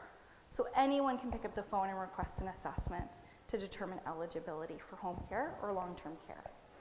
I think another important piece is it may not be a referral for home care or long-term care assessment. It may just be information that you require. We have a team called an information and referral team that works with the home and community care group that is responsible not only for supporting you through the referral process or getting a referral started, but they're also there just to provide information about our community support service agencies like LEO, about meal delivery options, about Homeward Bound, about some of the organizations that have been here today to provide you with information. So the information and referral team is there to support you with a referral for home care, but they can also support you with just information about community resources that are available to you. And they can also send a referral electronically to any of those community support service agencies for you, who will then, of course, follow up with you directly. So the information referral team, I would say, gets about 1,000 phone calls a day. Just in Erie St. Clair, those are patient calls, but they're also calls for information. So people are doing a really, really good job staying informed, accessing information, and calling that team. What else do I need to make sure you guys know? So OHIP covered, no doctor referral, okay, to access. You can also call for a family, friend, neighbor, loved one, as long as you have implied consent. So as long as they know that you're calling us, you can call for anyone to get a referral started, and then the team will contact that person directly to actually get the information that we need to move forward. If there's any questions, please feel free to ask. I think by and large, we hear from folks who need support in their homes to remain as independent as possible.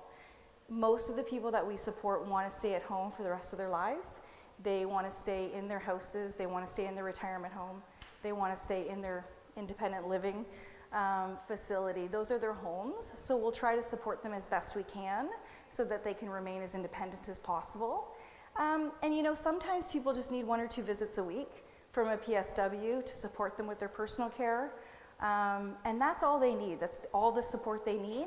But I would say that the population that we're supporting is much more chronic and complex now. So people are leaving hospital sooner. People are coming home much sicker, more complex health needs. So typically we're seeing people every day. And typically there's a combination of services that are in to support people. In addition to PSW services, we would be providing perhaps PT, physiotherapy, occupational therapy services from one of our therapy providers, and of course nursing supports. Nursing supports at home for patients that have nursing needs, keeping them out of hospital. We also have clinics where we service our patients as well.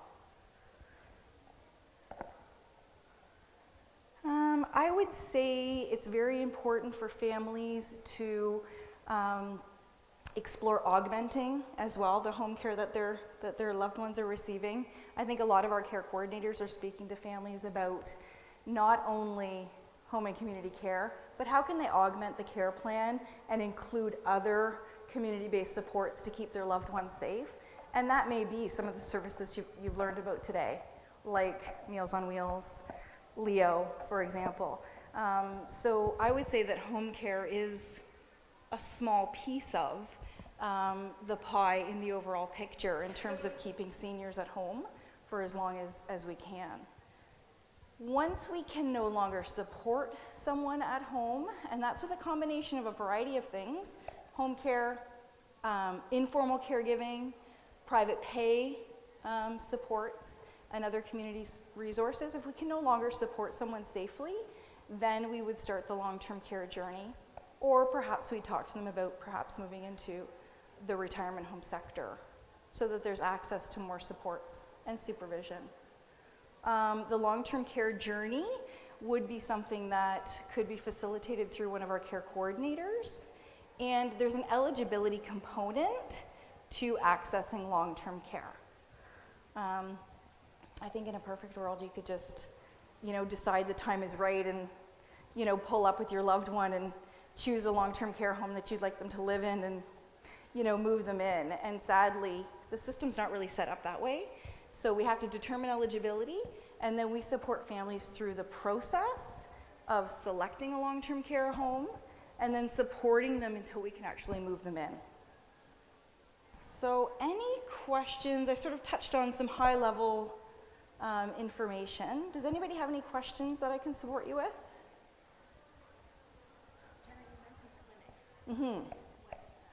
So we have nursing clinics throughout our LHIN where patients can actually receive nursing care. So nursing supports can be provided in home or in one of our nursing clinics. So our office here in Sarnia, where am I today? I've had 3 cookies today.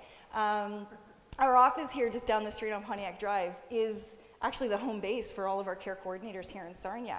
But at the front of the office is our nursing clinic, which we run, but Bayshore actually administers the nursing care.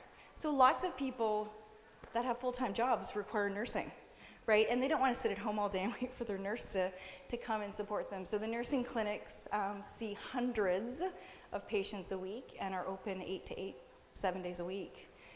So it's sweet. They can go and see their nurse there. A lot of wound care or IV therapy. We can support them in our nursing clinics. But of course, if you've got patients who can't drive, we'll support them with nursing services at home. Any other questions? Very small crowd. I'm happy to hang around if there's any other questions. And I've also got some resources if anybody wants some information. Okay? Thank you.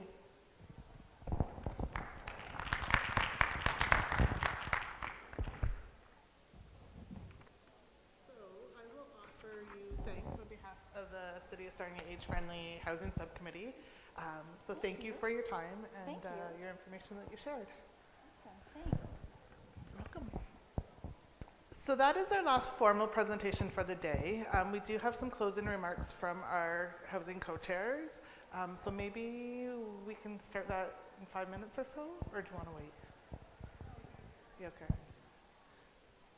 Sure, yeah. So we'll do our closing remarks in about 5 minutes or so, and then that'll be the end of our formal session here, but there's still lots of vendors out there, so please stop by and get some information while you're here.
do we stand?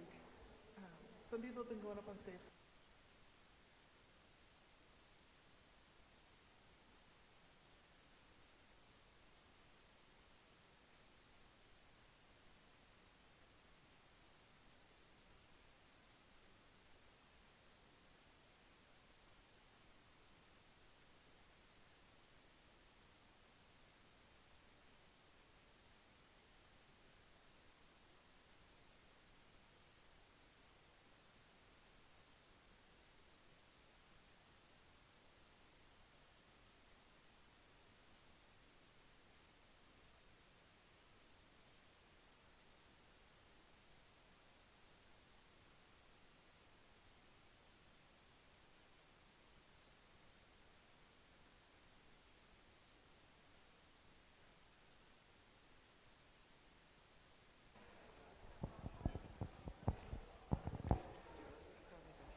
Okay, so I think we're ready to just set the stage for the closing of our age-friendly Sarnia housing event, our housing fair. So I'm going to give the mic to Deb. Thank you. The Housing Subcommittee of Age-Friendly Sarnia would like to thank all who participated today. Special thanks to all the presentators and exhibitors who gave their time and knowledge to make this event a success.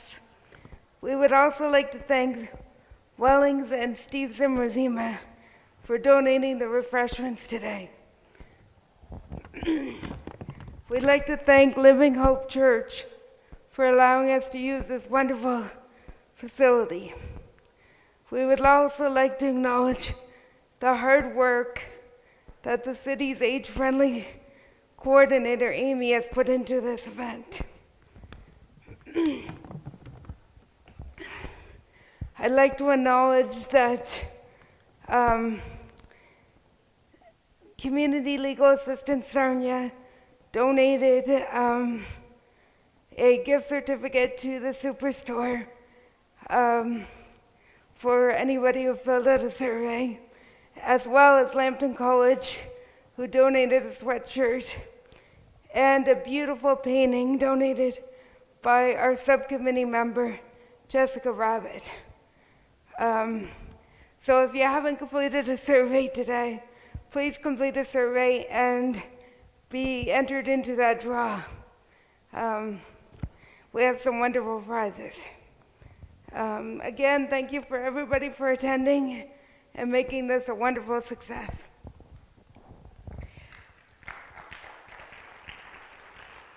And I just want to add very briefly that if anyone is looking for any more information for future events or just to understand age-friendly Sarnia a little better, we recommend that you go to our website. And so can I get that clearly? agefriendlysarnia.com. Yep, perfect. I thought so. Went blank for a second. And then also a very small reminder, but we wanted to let everyone know as well that the Sarnia Seniors Expo is going to be taking place. I know that that has been in our local newspaper and media quite a bit, so we do want to acknowledge that now and just say that it's going to be at Sarnia Arena, and it's going to be on a Thursday, one day only, and that will be June 13th. So a lot of the same exhibitors and different opportunities for vendors and for information will be taking place on that particular day, so June 13th. And again, thanks to everyone for making this day so great. Thanks.